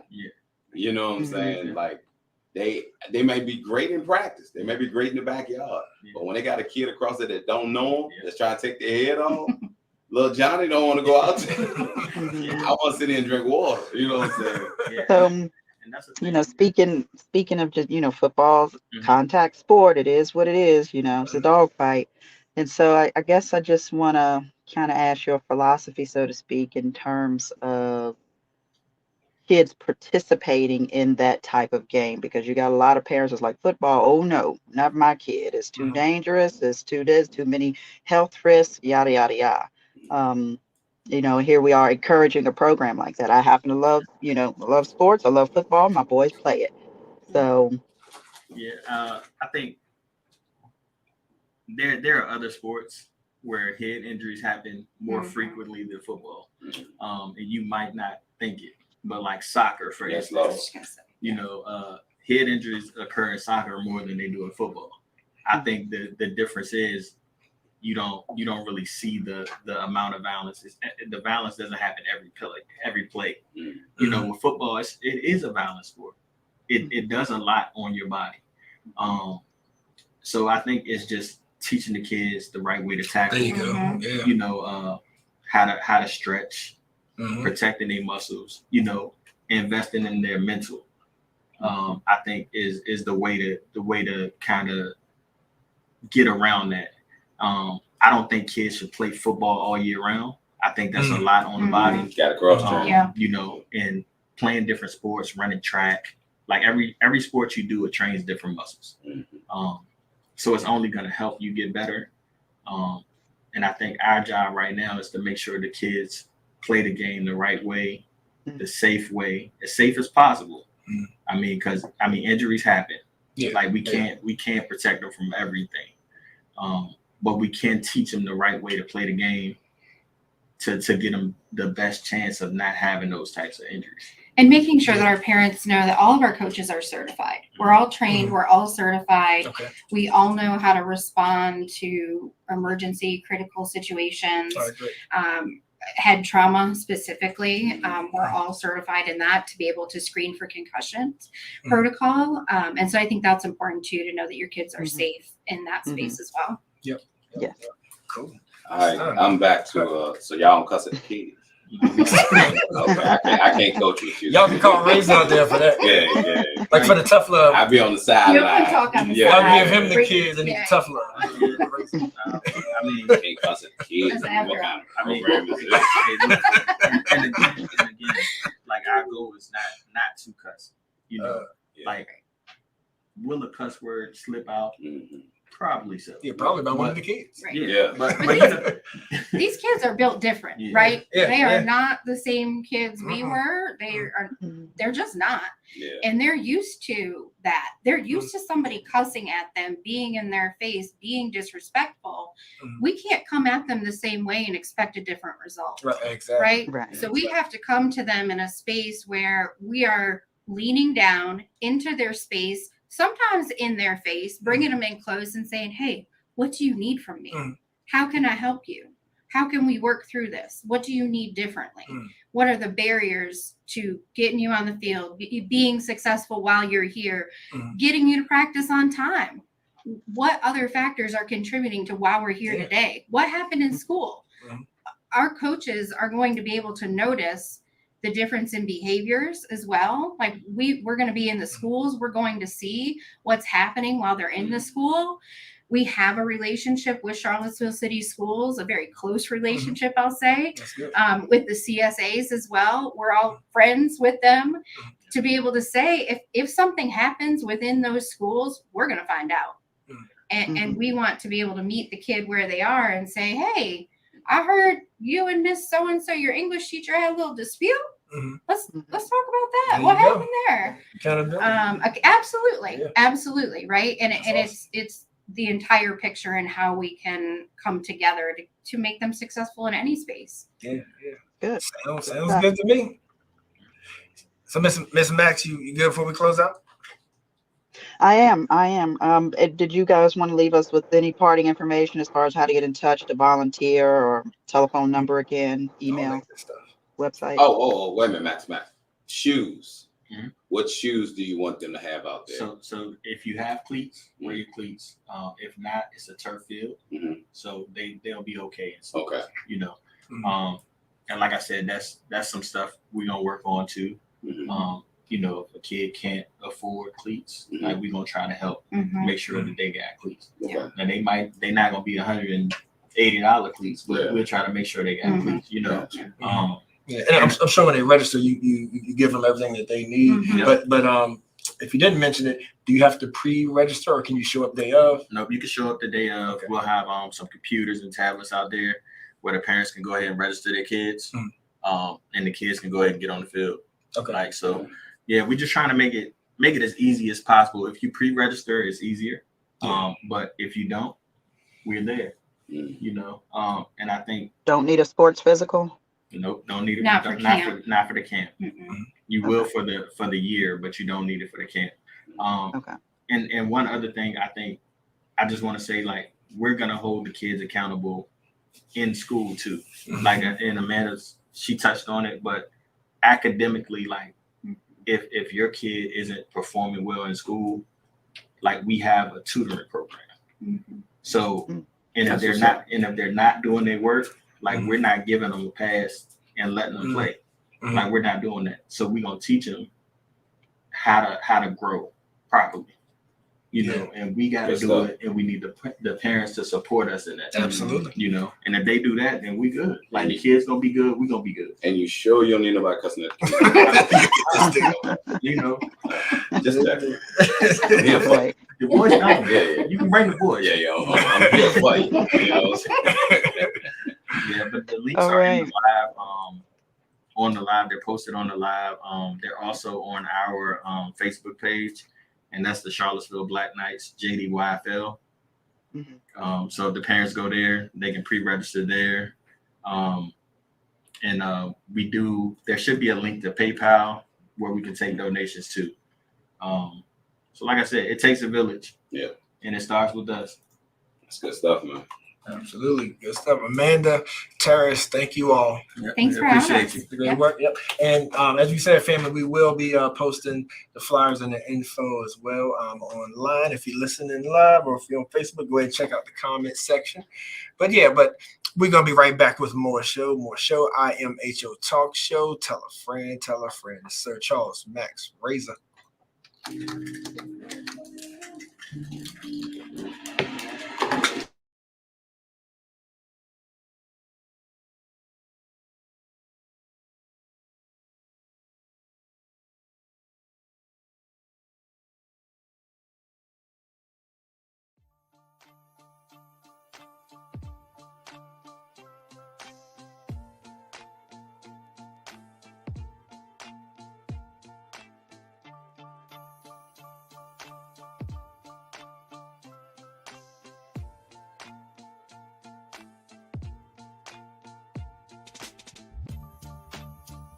We live in a society in which structural racism is a very real thing. We are all dealing with that in every aspect of our lives, and the media is a reflection of our community. Historically, black people have been portrayed a certain way in the media to justify normative assumptions around political and social issues. More black people behind the cameras, in front of the cameras, more producers, more people of color producing, so they can go and get the content that's needed so they can highlight our attributes. I've been in this industry for 15 years, and I've seen firsthand how our voices just aren't heard. Even if you're in the newsroom, sometimes you get completely ignored and stereotypes are allowed to perpetuate. And one thing we want to do is combat that, and also bring information to people so they can be as informed as possible when choices are made in the city, so they can do whatever they can to get their voices heard.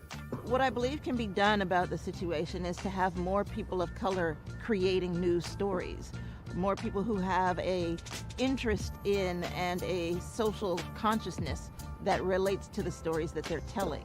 Charlottesville Tomorrow looks at these issues. We can present them on IMHO. Vinegar Hill Magazine can take that a step further, and just together we can just make this thing that can be an example of how we can change the media landscape, how we can be more inclusive to get these voices in, to get these people heard. That's just one thing that doesn't happen in so many places, and it's a shame. We think we live in a society that's very progressive, and we're talking about equity and diversity and inclusion and all of these things. Still, the way that black people, and I would say, and I would argue especially black men, are portrayed by the media is incredibly dangerous, and you've seen the sort of tangible violence that it's led to over the past year. The community can support the SIM project by first and foremost giving us an opportunity. We understand that it can be difficult to give trust right now, especially considering the current social and political environment. But this project will only be as successful as the community allows it to be. And so we ask you to give us the opportunity to do the work, critique the work, and make sure that we stay in line with the vision. Another way that the community can get behind the SIM project is through engagement. We want to hear from you. We want to know what you're talking about. We want to put your stories out there. And so whether it's reading the articles written by Charlottesville Tomorrow or Vinegar Hill Magazine, or tuning in to In My Humble Opinion on Sundays on 101.3 Jams from noon to 3 p.m., either way, we want you engaged. We want you to be part of this. The community can also support the SIM project through funding. To learn more about how to support SIM, you can visit our website. Thank you for your support.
IMHO Talk Show.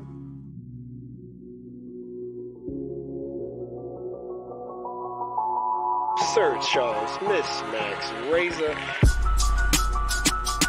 You're listening to In My Humble Opinion with Maxilia Robinson and Charles Lewis, only on 101.3 Jams.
IMHO Talk Show.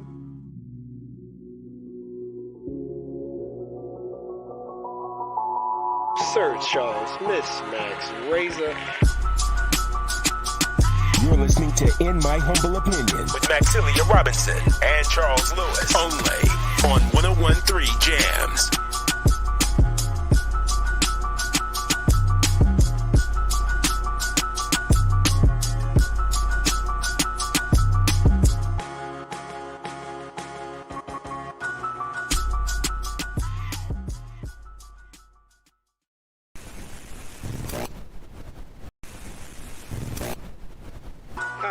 IMHO Talk Show.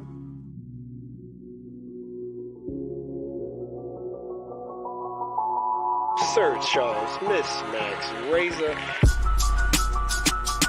You're listening to In My Humble Opinion with Maxilia Robinson and Charles Lewis. Only on 101.3 Jams.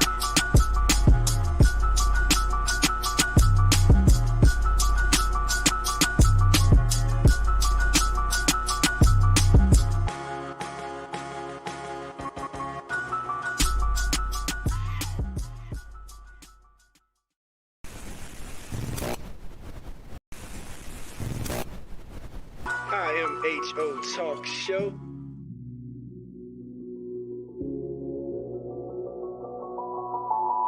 Sir Charles, Miss Max, Razor. You're listening to In My Humble Opinion with Maxilia Robinson and Charles Lewis. Only on 101.3 Jams.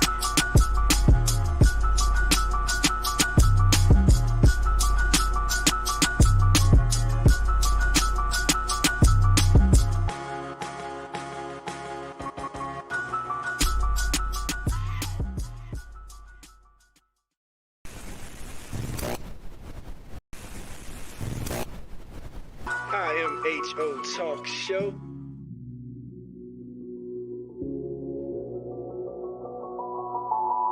Sir Charles, Miss Max, Razor. You're listening to In My Humble Opinion with Maxilia Robinson and Charles Lewis. Only on 101.3 Jams.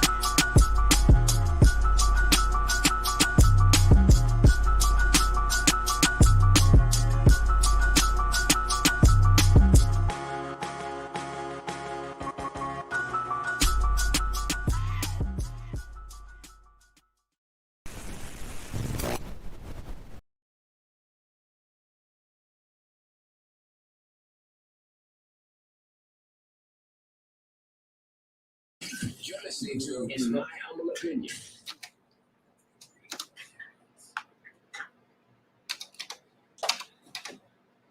You know what it is.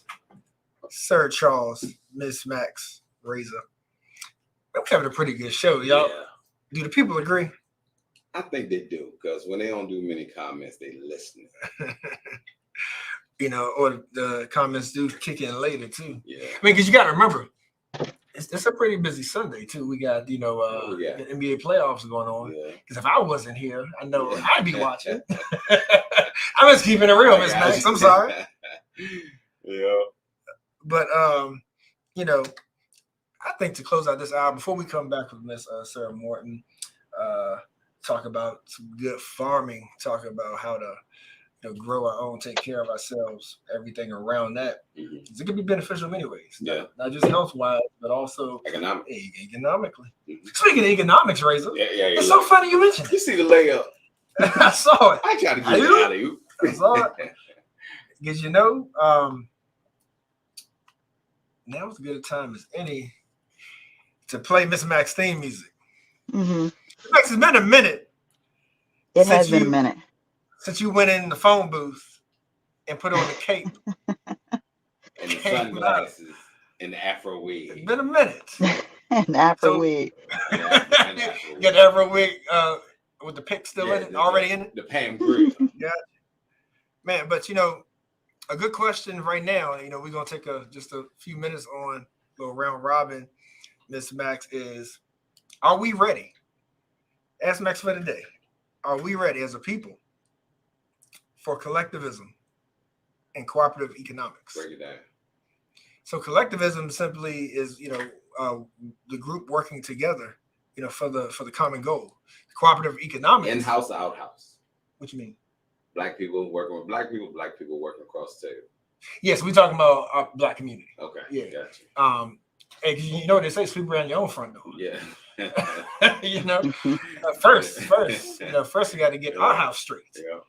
Yeah. And then the cooperative economics is pooling the money together, cycling the dollar. Yeah. Right. Do we feel we're ready? And the question came to me, Miss Max. There's a lot of talk, as it has been, but seems that the groundswell building more, and recently over the past couple of days, been a lot of comments around that because the conversation that I was having about it, Miss Max and Razor, is that it, like take an organization, nonprofit, whatnot, that may have a community initiative that majority affects Black people. A lot of times we won't volunteer for it, but then we get upset when somebody of another race comes in and does a better job. But we weren't doing it, right? So kind of same thing when it comes to business that we need to take care of, things that we need to do for our city, for our communities. Sometimes we fall short. We won't do it. But when somebody else does it, then we got all these precautions. We got all these reasons why not to do it. Now, that speaks more volumes on, and I get it. I get how we're jaded. I get the history that we have, Miss Max. We have reason to be cautionary when it comes to others sort of infiltrating our culture and what have you. But here's the thing. I'm all for cooperation as a whole, no matter what color you are, no matter what your sexual orientation is, none of that matters. But what we do know is that you have to be empowered first individually before you can contribute to a group. That's just like basic science, mathematics right there. You know what I mean? So so that's kind of my piece on it, because I'm all for working together, but that's the question at hand. I wonder what y'all thinking. Right about now. Are we ready? Are we ready? Because we talking even more than ever. Are we ready to have a true, even getting back to the Kwanzaa principles? Are we ready for the realness of a collective spirit and cooperative economics? I say no. Why you say that? The money that was given out during COVID, more people out of our community received assistance than that didn't and just went to work, in my opinion, right? So everything that you said, we could have done with the resources from COVID to build ourselves up. And that wasn't, even when the country was shut down, we didn't even think to pool our money together so that we had an exit plan when we came out of this. Nobody was listening to it. It wasn't that we weren't on here saying it. It wasn't that other people weren't saying it. I just don't think at this junction in life that I think that our pathway has been so jaded and slighted that it has changed the way that we internally look at working with one another. So then the follow-up would be, what will it take to be ready? I don't see. Oh, come on, Ray, you hurting me. No, I'm being honest. Like it hurts me. I've been saying how we need to do things and get business started and this, that, and other. But when you start talking about us leaning on one another and trusting and pulling our stuff together for a better day, realizing that a single finger isn't as strong as a balled up fist, I don't think we have that anymore. What about you, Ms. Max? I want to be shown wrong, but I don't think that we have it anymore. How about you, Ms. Max? You got the last of the hour, y'all. So I think my answer is no as well. I think that our mindset may be moving in that direction of collectivism, but I just don't think that we're there yet. And I don't think we're there for a variety of reasons. I think, the Black community, Black families or as individuals are still pretty unstable. We don't have the finances we need in order to support one another, come together as we should, among other resources. So we're still lacking too much in order to, join our resources or support one another in the way that we should. We still work. We're still in survival mode in some ways. So I think that's the first reason. The second reason is, of course, I don't know that we have the ability to not be so selective in who we choose to support. We just simply are. whether people are making that decision based on the individual or the program, they're selective in who they choose to support. And so I don't think we can come together until we let go of that bias. We can't come together as a unit as well. Because we do have the buying power, Max. You realize that we do have the spending power. But why is it?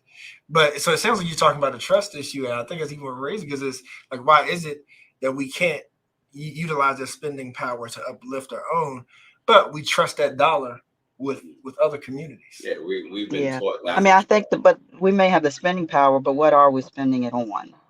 Right? My point exactly. Yeah. Buying a pair of tennis shoes or getting a mortgage, We also got to set the example too of good business and watch that domino effect. Yeah. But we black people have. And then I know we got to take a break, but I think the last thing is that we can't come together because of the programs and resources that exist here in the Charlottesville community. We always question it, we doubt it. There's no trust. We question it, we doubt it. Could be done a better way. I know so and so, and I remember when, and so I can't get behind that. So on and so forth. And that runs the whole spectrum of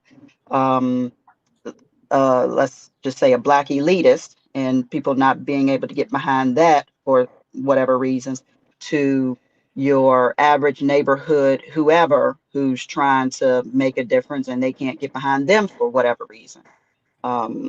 So I think there's still too many challenges. We got to wrap up, but I thought I was kind of clear where I think we can and we should. But there's a sort of effort that we got to make. The question was, the ask Max was, are we ready? Yeah, we're ready. I think we got the will to be ready, but maybe not the know-how. We ain't got the will. Maybe not. But hey, we gotta keep. I don't know if enough of us have the will. Come back. Well, how about this? We should have time at the end of the show. So guess what? This is a cliffhanger. Y'all gotta stay tuned. Yeah. Because I ain't made sure gonna tell y'all how we gonna come together. Everybody. I like it. I am HO. First step we made, we both about the pain. Bringing it to you. Begin your mind moving. This is Max Robinson. Sir Charles. Hello.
We live in a society in which structural racism is a very real thing. We are all dealing with that in every aspect of our lives, and the media is a reflection of our community. Historically, black people have been portrayed a certain way in the media to justify normative assumptions around political and social issues. More black people behind the cameras, in front of the cameras, more producers, more people of color producing, so they can go and get the content that's needed so they can highlight our attributes. I've been in this industry for 15 years, and I've seen firsthand how our voices just aren't heard. Even if you're in the newsroom, sometimes you get completely ignored and stereotypes are allowed to perpetuate. And one thing we want to do is combat that and also bring information to people so they can be as informed as possible when choices are made in this city, so they can do whatever they can to get their voices heard.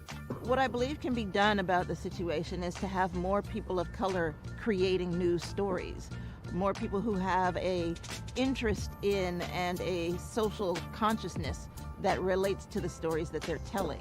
Charlottesville Tomorrow looks at these issues. We can present them on IMHO. Vinegar Hill Magazine can take that a step further, and just together we can just make this thing that can be an example of how we can change the media landscape, how we can be more inclusive to get these voices in, to get these people heard. That's just one thing that doesn't happen in so many places, and it's a shame. We think we live in a society that's very progressive, and we're talking about equity and diversity and inclusion and all these things. Still, the way that black people, and I would say, and I would argue, especially black men, are portrayed by the media is incredibly dangerous, and you've seen the sort of tangible violence that it's led to over the past year. The community can support the SIM project by first and foremost giving us an opportunity. We understand that it can be difficult to give trust right now, especially considering the current social and political environment. But this project will only be as successful as the community allows it to be. And so we ask you to give us the opportunity to do the work, critique the work, and make sure that we stay in line with the vision. Another way that the community can get behind the SIM project is through engagement. We want to hear from you. We want to know what you're talking about. We want to put your stories out there. And so whether it's reading the articles written by Charlottesville Tomorrow or Vinegar Hill Magazine, or tuning in to In My Humble Opinion on Sundays on 101.3 Jams from noon to 3 p.m., either way, we want you engaged. We want you to be part of this. The community can also support the SIM project through funding. To learn more about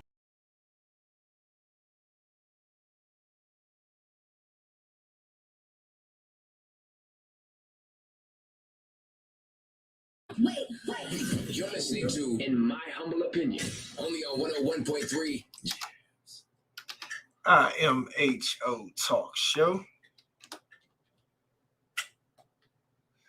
Sir Charles, Miss Max, Razor. Tell a friend, because we are at the bottom of the show, top of the last hour. Giving it to you as we promised. Hope you've been enjoying the show so far. I know we have a little edutainment, Razor, Miss Max, and I can't think of anybody better today to close the show with than none other than Sarah J. Morton. When she first walked in, I was telling her that I've definitely heard about it, and I've had the privilege of hearing her speak before too. And family, I think that you're going to be delighted as well with just the plethora and of knowledge that she has. In particular, she's here today because our friend Jackie Martin, great community health friend, is partnering with her with an event from the Diversity and the Community Engagement of UVA Health, a family-friendly farming event. Agriculture is Virginia's largest private industry. Did you know that, Razor? I know now. Hey, and no one's half the battle. Agriculture touches every aspect of our lives. Join us Saturday, May 20th at 11:30. This is going to be at the Cherry Avenue Boys and Girls Club. It's a pretty good location for your family. And the presentation is going to be done by our guest that's with us, Sarah J. Morton. We're going to be talking about, do you have a relationship with your local farmer? Are you vegan curious? Razor, you ready to be a vegan? Nope. All right. Special invitation. Well, hey, Dr. Morton may change your mind, but a special Dr. Morton, you got a lot of work to do. You got a lot of work to do in the room. But yeah. So much more. And shout out to the partners: UVA Health, Black Professional Network of Charlottesville, AAPC, Move to Health Equity, and your local food hub. But without further ado, Sarah J. Morton, thank you for joining us. Thank you for having us.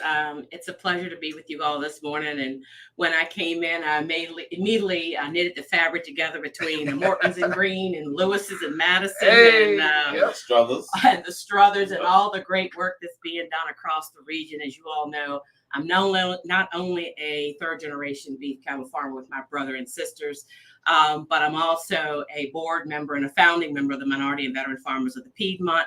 And I serve your region as the regional workforce director. So I'm able to really knit and thread this body of work together to create a wonderful quilt for the community and really take a deep dive into provide services to our regional community. You know, as I talk about workforce, but also this particular event, I think it's really important to understand that one of my approaches to the workforce piece is addressing it from a holistic perspective, from emotional, physical, nutritional, and mental aspects of what drives people to go back to work. And there are many barriers on why people aren't going back to work. But this particular event is really to help people ask that question. Do you have a relationship with your farmer or with a local farmer? Because I can tell you when COVID hit, there were many people struggling to find food across the region. And so when the big box stores were saying, hey, you can only have 2 pounds of hamburger, you could only have 1 roast or 1 chicken, it really opened people's eyes as, you know, what happens if this happens again? And so we have to think about, if you don't have a relationship with your local farmer, I would encourage you to do so. This is a great opportunity to come out and mix and mingle and understand the origin of your food.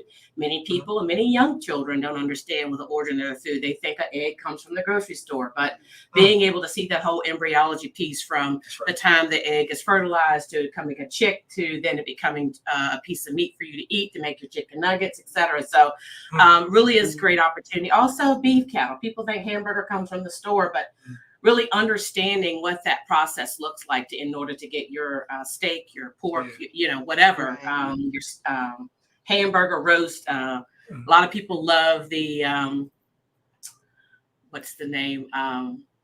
Oxtail. People love oxtail, right?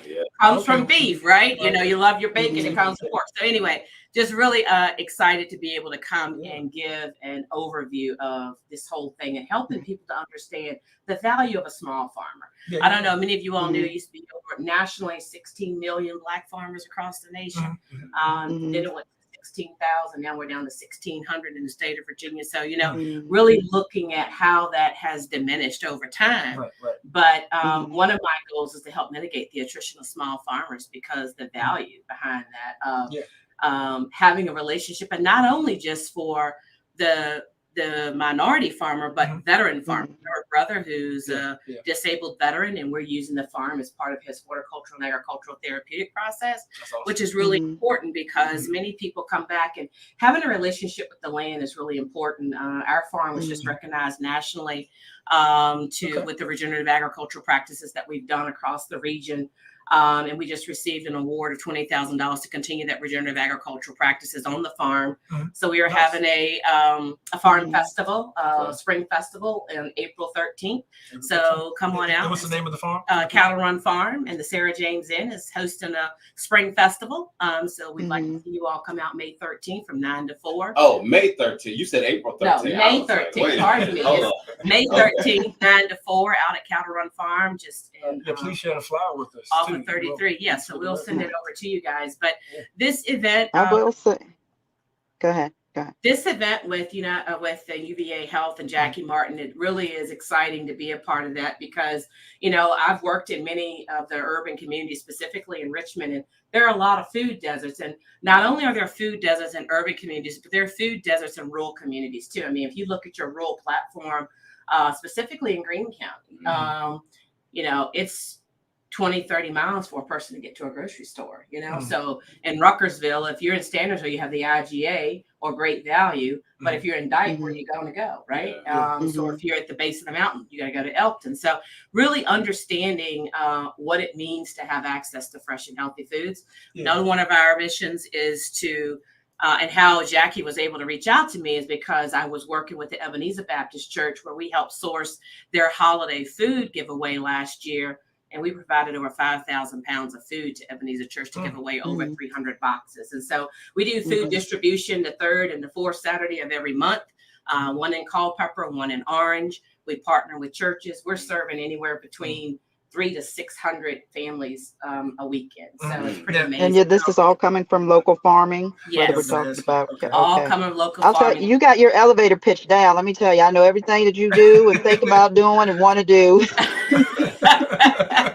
So it's really exciting. It is. And let me ask you this, because to your point of like how we've gotten so disconnected from the land, and right now, like we as a people seem to be on the spiritual journey as well. For better or for worse, you have people that's just really digging into like who we are culturally, right? Like even when you think about how COVID affected churches, and then you see the rise of Black people looking at different types of African diaspora religions, right? So same thing with our food and farming. I'm actually seeing more talk now about the Black-owned farms. So absolutely, you know what I mean. So so what's sort of your take on that when it comes to whether it's urban farming or just getting people more involved with just, like you said, understanding where your food comes from and taking more ownership of that? What's some of your goals with that? Well, but not only the relationship with the farmer, but understanding the value of land, the value of dirt, right? In urban communities, as families are moving in and coming back home and staying on their family homesteads, the value, understanding what it means to preserve your land. So much Black land loss comes through taxes, right? Air property, people, I'm not paying, I'm not, it doesn't matter. Somebody step in and pay it, because people are taking the land like that. So really it's important for folks to understand that first and foremost, understand the value of land. Because once you get rid of it, you're not giving it back. I mean, people will say, oh, I sold my land for $30,000. $30,000 is nothing when they're going to take it and develop and make $300,000, right? So really understanding and having a relationship with the land, but also when you're buying a house in an urban community and you're saying, oh, I'm buying, put me a nice little farmette in the back or grow me raised beds. Well, you got to understand what was in that soil before you bought that house. If it was an old house, they tore it down, it could have been lead paint, whatever. So that becomes a brown field, which means the soil can be toxic. And so you got to understand how to rectify that in order for you to grow food for you and your family to consume. So really understanding and having a relationship with the soil is so important, specifically for women, because women go through a lot. You go through becoming a young lady to becoming a young mother to then you go into the age of the menopause. So the land doesn't judge, right? The land doesn't talk back, but women can have a relationship with the land as well as men. But it's more powerful for women because you can strap your child on your back or on your stomach and go out and work in your garden. You can work in your flowers, and it's very therapeutic for you, right? And so being able to have that relationship. I mean, I had a young lady from Montana reach out to me to do a story on, this whole award and talking about the relationship for women in the land. And it was pretty powerful. So really getting people to understand that, but specifically from African Americans, do not lose your land, pay your taxes, and get out here and support one another. If we were to march the way we marched back in the civil rights era, you'd be such a powerful force. We cannot keep being the crab in the bucket. We've got to continue to support one another and not be superficial or pontificate about what you're going to do, but really get out here and focus on who you are, what your personal platform is, what your personal brand, and figure out where you can knit that together to be a powerful group and being able to come along and support one another. And that's what it's all about. And food brings community. Absolutely. People will gather around food. People are going to gather around wonderful, I won't say wine, but grapes, right? Or apple cider, right? But people love to congregate and have and tell those good stories and reminisce. And so how do we get back to that? And how do we dismantle the heightened anxiety and anger around whatever it is we're dealing with, mental health? But again, food helps combat mental health too, because there's a lot of chemical imbalances that people are facing. But if we get people eating proper, fresh, and healthy foods, the other initiative as part of this is food banks. So being able to support small farmers, to give them stipends, to provide protein. Many food banks get the, different foods available from the Blue Ridge Food Bank, and granted, they are a great partner. However, we need to ensure that the food that people are eating in food banks is healthy. Food equity is everything. Just because you're at the bottom of the barrel or you're marginalized, don't mean you need to eat marginalized. Yeah, that's your song. That's yes. right. Let me ask you a quick, Oh, go ahead, Mike. Go ahead. just real quick. I was going to ask whether or not there are any regulations around having your own personal garden. Like, do you have to keep it a certain parameter, a certain area in order to be able to have your own personal garden? And if it goes beyond that, then you have to get, I don't know, permission from your county or city or what have you. So let me just say this: if you have, you don't necessarily have to have a big garden. You can have container gardens, right? Take that milk bottle, right? Cut it open, put some soils in it, put a tomato in it. You know what? Take a hanging basket, put some soil in it, and put your cucumbers in it, right? So there's a lot of different things you can do. You don't necessarily have to have a big garden in the back, but you could do a container garden. I live in Elmore County. I have a rain barrel that I created, and that's where I'm starting all my grapes. That's where I'm starting my blueberries, right? So I'm starting all of those on my personal space, right? But you can take a cup and put a plant in it, right? And some soil. I mean, there's a lot of things. So, but I would say work with your local counties, because they may, if you're in subdivisions or areas like that, you may have different ordinances that you have to follow. But on your deck, you're in control of your deck. So you can build your nice little small raised bed on feet, and then you can put your herbs in there. You can put a tomato in there. You put an onion in there. You got cucumbers. That's a meal right there with some ranch dressing. You know what? For somebody, yeah. For somebody, right? You kind of answered my question that I was going to ask. Because with the way social media is now, and the things you were talking about, strapping a child on your back and doing like that, I feel that our generation feels that's beneath them. Like that's where they came from, right? So they done went and spent $100 and some on their nails.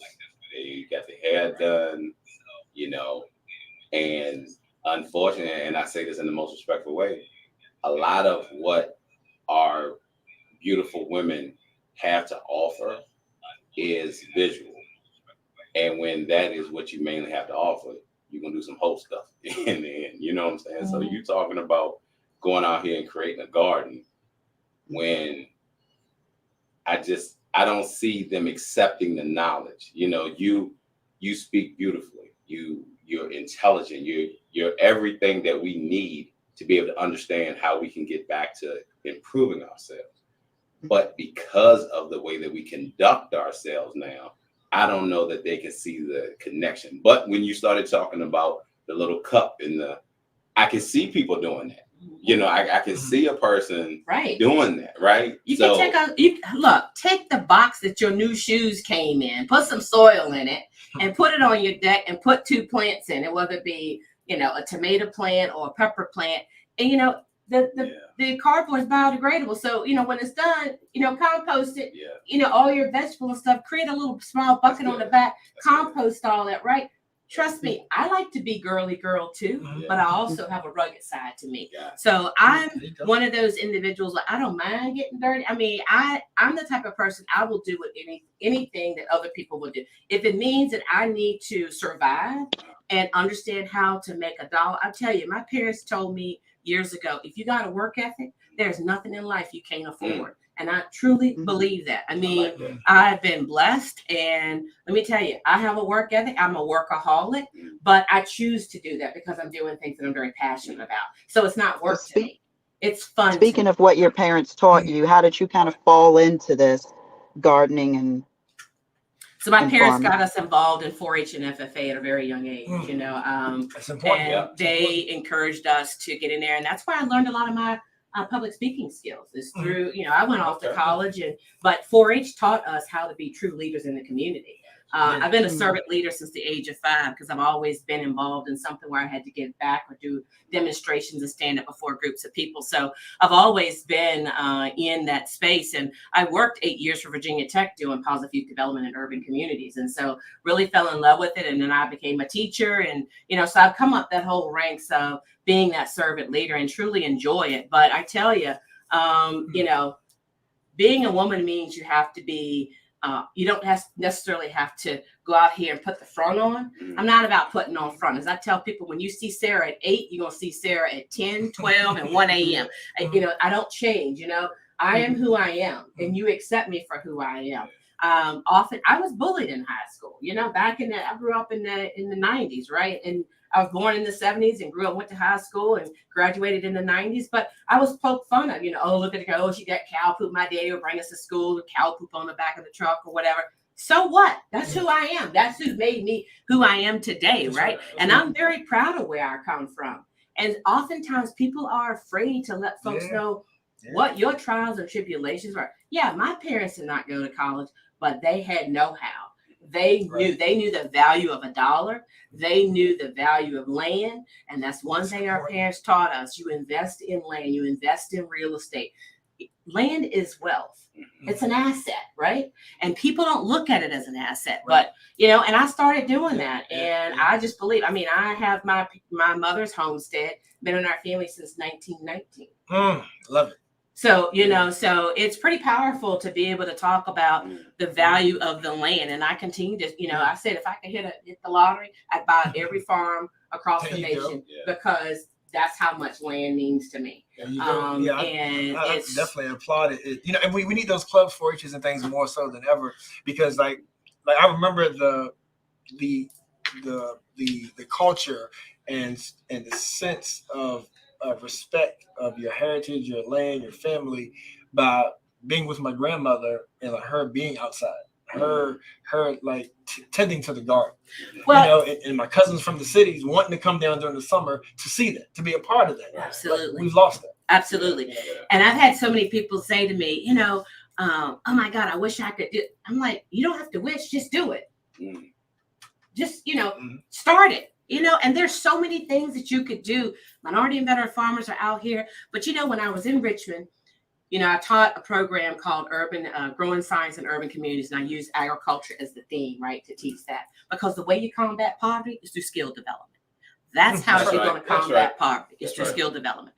And so I did this one math, you know, kids, you know, oh, I don't like math and science. But I said to them, we're going to do something different. I said, how many of y'all own Jordans out here? And they raised their hand. And at the time, it was like $5,000 worth of shoes. But I was real with them. I said, so also, how many of y'all's mother or father had to sacrifice the electric bill to buy those $250 pair of shoes? And I said, how many of y'all got a $1,000 cell phone in your hand? And they raised their hand. So I said, okay, let's do some math. I said, where's the home office for Nike? Who's the CEO for Nike? How much is the stock for Nike? And I said, how many of y'all know that a lot of your shoes you're wearing is either pig's leather or cow leather or goat leather or lamb's leather? So they didn't know that, right? So they did the math. And I said, so now let's do some math. And I think at the time the stock was like $70 or whatever. And I said, so let's do some math. I said, so how much stock can you own with this $5,000? So they did the math. They was like, man. I said, that's right. I said, own the company and not the shoe. Say so. Say so. Right? Because that's teaching wealth, community wealth. That's right. And all we have to do is education is knowledge, knowledge is power. Without an education, one remains powerless. And so if we educate children to think differently, I said, how many of you all like Beyonce? How many of you all like Jay-Z? They love it. I said, well, how many of y'all are they giving back to you guys? And are they giving you a recording studio? Are they giving you a recording lab? Are they putting a new lab in your school? I said, but no, you're going to read about them buying the next car or the next house or what they bought Ivy or what Ivy's weighing to an event. I said, so you're contributing to their wealth. What are they doing to contribute to your wealth?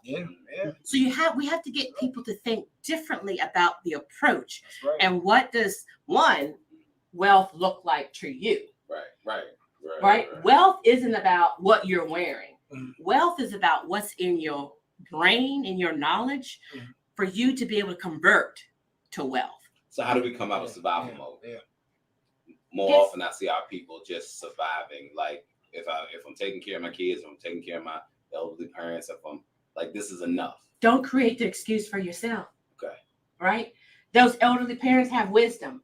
Ask them how they survived. Learn from Not all of them. I'm sorry. Learn from your family history, right? Learn, but also understand your history. Right. Yeah, because you can learn the good and the bad. Many of us don't understand our history, right? but understand. But also, my grandparents used to always say, for every 25 cents you make, you save 15. I mean, you live off 10. Yeah. So I'm sitting there thinking, you can spend $70 on your feet and your toes. I don't even know because I haven't done it in a while. But $100, $200. Well, that's $270 a month. Put that in a bank account, or put half of it in there. Over the course of the year, look what you've got on your own. So if you can come up with that money for those materialistic things, those superficial things, that's not going to get you a job, because when they're on your fingers, how are they going to get you a job? Right. I mean, personal appearance is everything, but I think being authentic is everything. Yeah, spot on. Yeah, we are speaking of Sarah J. Morton. Love it. Yeah, I mean, this is so impactful, so enlightening. I told you. Yes, you did. yes, you did. So again, we with all the accolades and all that you have going on too, we did want to mention again on that Saturday, May 20th, at 11:30, the event that's coming up. So we haven't talked about like veganism, vegetarianism.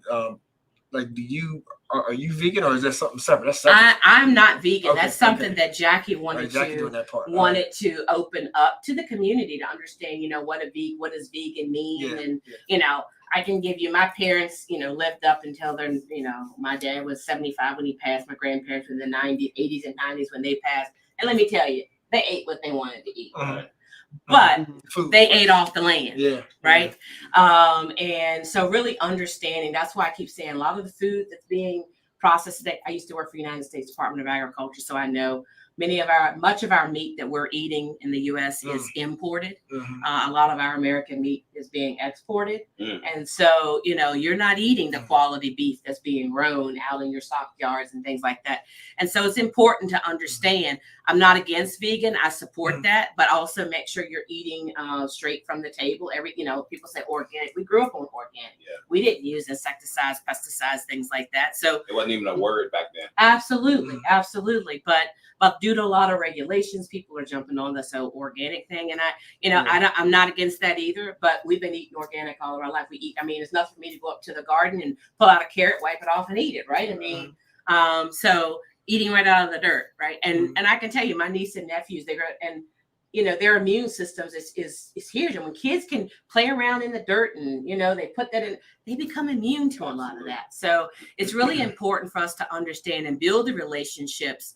But again, come out. There's going to be, I know Michael Carter Jr. in Orange is big on the vegan piece and the Afro culture, which he has amazing stories to tell. And I think that's huge. Anytime you can get a chance to listen to them, I encourage schools to invite him in and speak about the great work he's doing, because it's tremendous. For students to understand, the whole culture of the Afro culture. So I think that's huge too, and a beautiful thread in the agricultural work that we're doing. Let me ask you this, folks.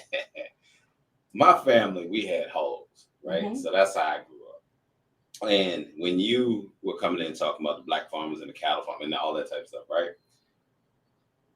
Do you think possibly that it was orchestrated for us not to know the value of being able to grow these type things? Like, I'll send you off to school, you put your farm up so I can send your kids off to school, and then I double back and give you a balloon payment and things of that nature. Oh, the intentionality. If you look at the movie called Promised Land, it talks about how USDA took a lot of the land from the black folks back in black farmers. The Promise. It's a great video. It's on YouTube. But it talks about how the USDA Farm Service Agency went out there and took a lot of land from the black farmers. And that's how many of them, I don't know if you heard this, there's a group of scholars out there that's doing some research around this on, how black farmers did not put their deeds they didn't register their land. They kept it in their mattresses, right? Because they were afraid if they registered their land, they would come in and take their land. Right. And so, but USDA, a lot of it was intentionality, intentional oppression. And there continues to be oppression. It's just like your housing communities. Housing communities were put there as a starter home. when I hear people celebrating multi-generations in housing communities, and I don't like to say projects because everybody has a community. So I say housing communities, specifically the marginalized ones. It really is an intentional piece here because that's generational poverty. Yes. But they were there as starter homes. But you know, back in the day, people will say, put things in a book because Black people don't read. And so we need, you know, people are using the cell phone. That's their social community right now. We need to put those. I mean, they're a great resource tools. Don't get me wrong. Just a tool. It's just a tool. Don't believe everything you see on there. Get out here and do your own. Go to the Barnes and Noble. Get in there and look at capitalism and socialism and see what's really happening out here. There's some attentional impression pieces out here. And, you know, I was in education and I got out because I didn't like the oppressive pieces that I saw. And every child that is a behavioral problem is not a special ed child. Children are misbehaving in classes. Now, I can't speak today because I've been out in the classroom for a while, but oftentimes it's because children aren't challenged. Yeah, it's the same. Our kids are not challenged. Yeah, or people aren't meeting them. And they're not meeting where they are, right? And so the way that children learn is if they're given voice and choice in their learning. And so, you know, when I was in Richmond, I did a situation analysis and I did an observation where I would ride in the communities and figure out, you know, what ignites them, what stimulates them, what motivates them to learn. And there was a couple things I pulled away, and that's how I designed my program and impacted 15,000 children in the course of 8 years. But one of the things that I recognize is children love food, they love clothing, they love sports, and they love music. What can you find when you go into an urban community but a kid walking down the street with hot fries and an orange soda or a grape soda, right? And they had a ball in the hand and a radio thing on the shoulder, right? So I said, how can I thread programs that can really ignite that passion and give them voice and choice for learning? And that's when I started growing science in urban communities. And that's when I developed textiles programs, food chemistry, videography, what you're doing here, kids learn how to do. I wrote a grant, got them all the equipment that they needed, animal science, wood science, earth science, environmental science, all of these programs. It was like 10 tracks and children got to sign up. It was free. For 6 weeks in the summertime, 9 to 3, free place, drop your kids off, come in. And they came in there and they learned. It was amazing.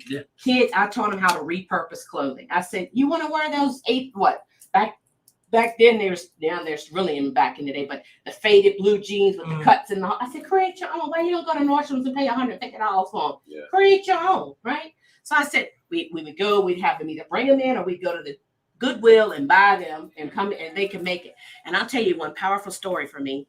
There was a little girl who came in there and she said they made pillows. I ordered this great green of 4-H fabric. She came in, she took her pillow home and she said, Miss Sarah. I said, yes, sweetie. She said, can I make some more pillows? Because we don't have pillows in my house. I said, honey, you go in there, you make as many pillows as you want. But we take things for granted, right?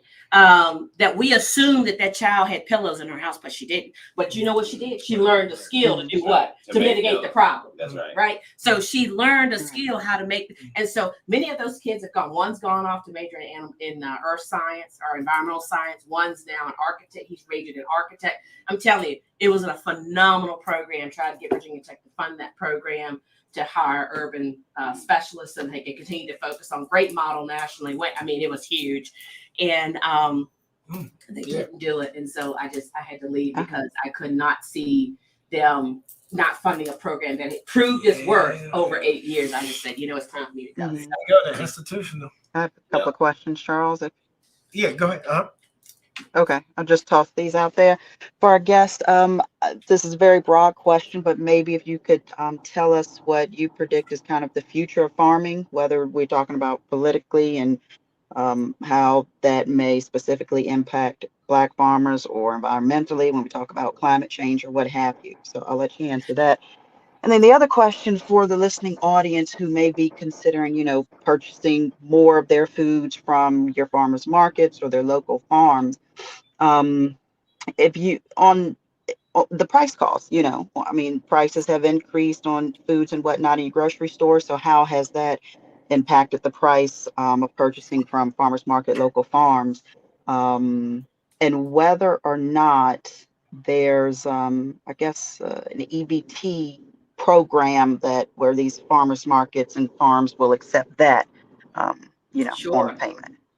Absolutely. So your first question, as you know, there's a lot of the big land meccas out here, mobiles, locals, they're out here buying up the land because of the climate change and, carbon sequestration, all that stuff. And so I do think that could impact some farmers, but there are a lot of farmers, a lot of good programs out there. We're in a lot of the conservation programs on our own personal farm and on my little small farmette. So there are a lot of good conservation programs out there. With the intentionality to save the farmland, right? And so, putting in buffers, fencing off waterways, and there are supports out there for you to either be in 100% cost share or 80% cost share. That means they will pay 80%. The farmer would need to pay 20%. And there are other programs that if you don't have that 20%, there's organizations and nonprofits out here that'll support you on that 20%. Virginia State Small Farm Outreach Programs, they have some small programs out there that can support small farmers. And even if they want to get into farming, you have the young farmers who have the Beginning Farmer Rancher Program. Virginia has the Virginia Beginning Farmers Ranchers Program. So there are a lot of programs out there that can help people.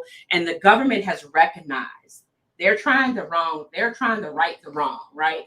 Okay. But you got to be mindful and have advocates out there that can read through that fine print to make sure that you are getting into something, and and that we are making sure that it's intentional, right? That you do want people to be more brown and Black folks into that industry, and so it's I do think that it will impact us, but we also have to be proactive. And specifically, the land grant institutions across the nation was put there to help people get into opportunities in agriculture. And remember, agriculture is not cows, sows, and plows. Let me just make that very clear. Virginia's ag industry is a $105 billion industry, our number one. But know that there's many pathways. You want to get into being a tanner, taking cowhides and making your own leather. There's opportunities for that. You say you want to get into economics or accounting or being a lawyer, or you want to get into finance or marketing or having in Tennessee, they have RFD TV, which is rural farming. I think we need something like that in this area where we have farmers come on and talk about the great work that they do.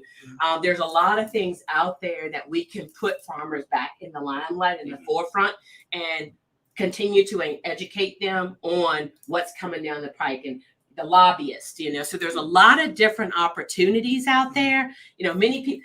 Farming touches everything in your life. Right. We're in the pharmaceutical industry. Many people don't know that fetal calf blood is used in the healthcare industry. So there's a lot of different things out there that impacts our life that agriculture touches. And so we have to make sure we're being intentional to put it out there that it's not just farming. Right. You can get into real estate to say, I'm gonna be a broker for all farms, right? Or you could be a lending. We used to have tons of Black banks. Where are they? Right? We need to bring them back, right? So we need these young scholars that's going off to school, but also understand that in order to be successful, you don't have to have a 4-year college degree. You can get a certification, you can become a welder. You can become a cybersecurity person, protect our milk systems, right? Protect the meat industry, right? So cybersecurity is impacting everything, right? So think about what is it you want to do. You can get a certification. You can, if you want to get into hospitality tourism and own a vineyard, right? You can get into that space. Go off and be an apprentice at a vineyard or, chocolate or whatever. So there's a lot of things that we can do in the ag industry that our kids can really. So I'm not pushing 4-year institutions. Post-secondary education is bigger than 4-year institutions. Absolutely. It's a certification. It's a credential. It's a 2-year, 4-year. It's military. It's journeyman's. It's apprenticeships. It's everything, right? So we just need to provide that opportunity to our children. Make them aware and not push them down to pipelines that they are not interested in. Example, many of our brown children want to be professional athletes. And I said, well, what's the backup plan to that? Well, if you can't be in the NBA, then be that contractor to provide the flooring for NBA. Be the security officer for NBA. Be the front office manager. Be a contract. Be a sponsor, right? Be that agent. So there's a lot of different things. You still can be connected. Same thing with NFL, right? Be the next turf owner. You owning the turf. You selling the turf to NFL, right? I mean, so we have to think all that's farming. That's right. Okay. So, being a turf farmer is growing grass. Yeah. All right. So you got to think about it in that respect. Got to, yeah. So, to your next question. Yeah, I have a question in that regard, but Max also asked about the affordability. Yeah. So at the market. So yeah, Max. So to your question, so farmers markets do take SNAP. Okay. So that's one thing. And I tell people when you're shopping at the farmers market for access to fresh and healthy foods, it's really no different than going in the store and buying that banquet chicken for $9. You follow me? A box of banquet chicken gonna cost you $8-10 when you can go to the farmer's market and buy 2 pounds of hamburger for $16. And you use your SNAP card, and you're getting fresh and healthy food, and it'll go a long way if you learn how to cook it right. So the price points, yes, it has gone up, but the farmers are trying to meet people where they are too. Clearly, they have to cover fuel costs and seed costs and things like that. But if you think about your cost analysis from the grocery store to the farmer's market, it might seem a little high, but the quality of food. I mean, that 2 pounds of hamburger and that 2 pounds of sausage, that's all those probiotics and all the additives in there, and the GMOs, you're going to eat healthier and it's going to go a long way. Right? What drives you? What drives you? Because this ain't nothing. I understand you gave credit to your parents and your grandparents and everything. You grew up in Greene County, but what sustains you after all this time? My passion for this body of work and my commitment to educate and create the next generation of leaders coming behind me intentionally, right? And not superficially. I'm a very transparent in the women in the community. Many people, some people like it, some people don't, and one of the things I say to people, because I'm a strong, confident individual, sometimes I'm looked at as I'm arrogant, but I'm not. Open the book and get to read the book before you judge the book by the cover. Because if anybody knows me, will tell you that I am not an arrogant individual and that I'm committed to this body of work. And I get in there. Yesterday, I was at a food distribution till 10 o'clock in the morning, right? Giving away boxes of food. And so I'm driven by the commitment to help grow healthy families and provide access to fresh and healthy foods. And as I say to people, in the work that I'm doing in this body of work to make sure food banks have access to fresh and healthy foods, it's not about the food bank for the poor people. I want food banks to be seen as access for anybody. I don't care who you are that want fresh access to fresh and healthy foods. And so I'm committed to this mission. It's in my spirit to do this, and so I'm going to do it till the day I can't do it anymore. Thank you. Yeah. Well, maybe the last, depending on what conversation, the last question I think I have for you as of right now is because you seem pretty well versed, like when it comes to the state institutions, whether it's been through education or knowing even the politics behind land ownership and farming and things. Do you want or do you feel already see Black farming being able to benefit on the agriculture of marijuana to maybe reverse the ills on how it's negatively impacted our community, but now people are benefiting on that agriculture? Those who are interested, I think they can. It all depends on what market they want to get in, in terms of if they're using it for the oils, if they're using it for so many uses. Yeah, so it's very diversified. So again, the survivorship of farming is about diversifying your footprint, right? So I'll give you, example. In our farm, we had land, we had cattle, and I said to my brother, I was like, so we have land and cattle. What are we going? And we have a homestead. What are we going to do? I always say Daddy or AKA Papa. I said, he just did it because it was a hobby for him and he enjoyed what he was doing. But it fed us, right? It made us who we are today. But I said, those are the three things. How are we going to phase that to make that a functional and productive farm? And so we turned the beef into grass-fed beef. And so, that value added. We took the pasture-raised pork. We turned that into, the pork piece. As part of my brother's agricultural therapeutic program, we got him into throwing us blackberries, took him to Virginia State, let him see the field day down there. He fell in love with that. So we started that because of his love for growing vegetables. So we started raised beds, and then we converted our homestead into an Airbnb. So the Sarah James Inn is now our Airbnb, which is our homestead, right? Okay. So, we had to diversify. So that's how we're able to sustain. It's a self-sustaining organization, and it is very sustainable, and it continues to scale. Gotcha.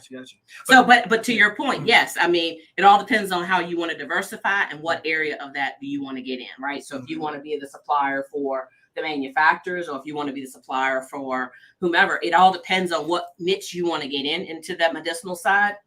I think it can be a value added for farmers. Right.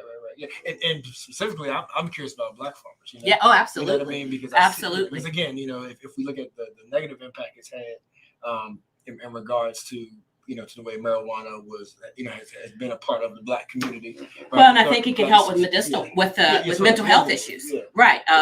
People have smoked it, whether it be for recreational or whatever, but I think there is some benefit from a mental health and emotional health perspective as well too. So I think it's all about where you want to be in that space, right? I'm not gonna judge one way or the other, because if it's a way of life for people, they're gonna figure out how to do it, right? So it's just like hops and things like that. So absolutely. Yeah, I think we need to look at the economic part of it, because we use the economic part of it that sent us to the penitentiary. So when we try to go get these cars to be able to grow, and we see them blocking it, we should know right there's something behind this, right? Right. But the other thing is reentry. Farming is a great avenue for reentry citizens too. I mean, thinking about to get their second chance opportunity. So individuals that are coming out, I always say folks that's behind bars, whether they're there because of something that they've done, or they've been put there because someone has accused them of doing it. And of course, we've seen a lot of things that are happening in a lot of across the police arena, but it's a the field of agriculture is a great opportunity for second chance citizens, right? Because again, the land doesn't judge. Right. But it's also a skill. Not that they're coming out with no skill, because they had skill when they went in. Yeah. But we just have to convert that skill that they've learned from. I always say prisoners are engineers. Think about it, right? Oh no, I know. And so we have to think about how can we reintroduce them into how can you become a welder? The trades is another great area for reentry citizens. Come out and be your own contractor, right? Where you building $1 million homes, right? Or be that welder, or be that electrician, or there's a lot of people out here that want to give those second opportunities, but it's a great opportunity, second chance citizens to go into the field of agriculture. The problem I have with that is, I know we run out of time, but we had them on here a while ago, and they would rather give you small engine repair than to give you something that you can actually go out there and sustain yourself. State Farm alone, where a lot of the prisoners grow the food and whatnot, the opportunities to get the certifications to go out and do that, they're not doing that. And I understand it, because the prison systems are meant to bring you back in so they can make money off of it. So that's one thing, put my workforce hat on. So that's one thing, being a regional workforce director, I'm in a lot of the meetings with the state folks, and I'm constantly saying the intentionality. Right. You have to be committed to wanting to affect that change. But if you're not committed, and trust me, there's a lot of institutional oppression out here that you're going to have to start breaking it. And if they really, again, I'm always like, do you want to treat the wound or you want to cure the wound? Because I'm all about curing it, right? I don't want to put a Band-Aid on it. Rip it off, and let's be real about the situation. And so, in the Department of Corrections, I think they are trying to turn things around. But I think there has to be a more robust plan on what that looks like. To your point, I remember when prisons used to make the furniture, they would make the license plates. And so, you got Coffee Wood still has a farm, and different, I think Nottoway still has a farm, but we need to bring a lot of that back. So when they're coming out, and we should have a plan a year out from their release date. What's your plan? And let's start that 2 years out. Let's get you ready to go so that you have a place to go to work, get you trained up, skilled up, so that you do not come back in. Yeah. So you're talking about rehabilitation and not them just being a commodity, but that's another conversation. Right. But thank you. Thank you so much for being here today, Sarah. And my pleasure. And definitely, last but not least, let folks know how to reach out, because I'm thinking there's some people who may want to learn more. So if you have ways where they can contact you or one of the groups that you're a part of to maybe learn if they want to get into this work. Absolutely. So if you want to reach out to me, my phone number is 804-229-5627. If you want to reach out to our farm, it's cattlerunfarmllc@gmail.com. Or if you want to reach me from a workforce perspective, it's S. Morton at V. Victor C. Charlie White, W for White, Piedmont.com. And then, of course, we have the minority and veteran farmers of the Piedmont that you also can reach out. But that phone number is probably the best way to connect to me. But happy to come out and talk to different groups about the body of work. We also invite you out to Carver to see some of the work that we're doing out there. We will be having an office space in the George Washington Carver Center.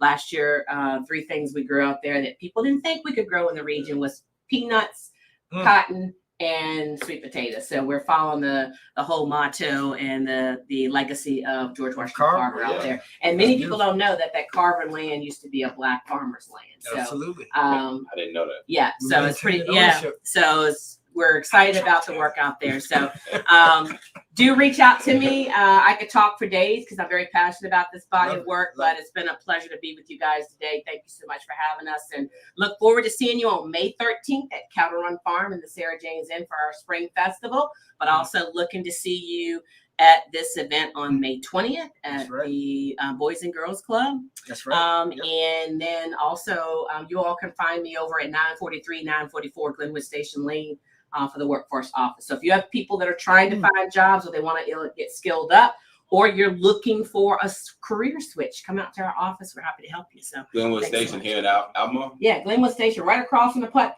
Mall side. So come on out. That's where our offices are.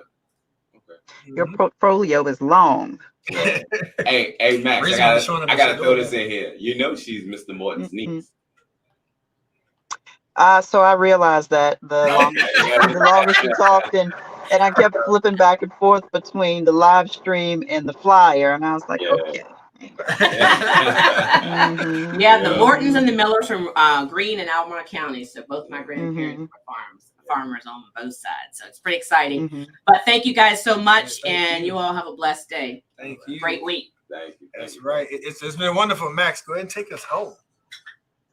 Hey, it's been a good show. It's been a blessed day, like Miss Morton just said. And, I appreciate all the listening audience for riding with us the past 3 hours. And, take care of yourself, take care of each other. And we'll be back in a couple of weeks to do this again. Absolutely. Great show, After you started talking.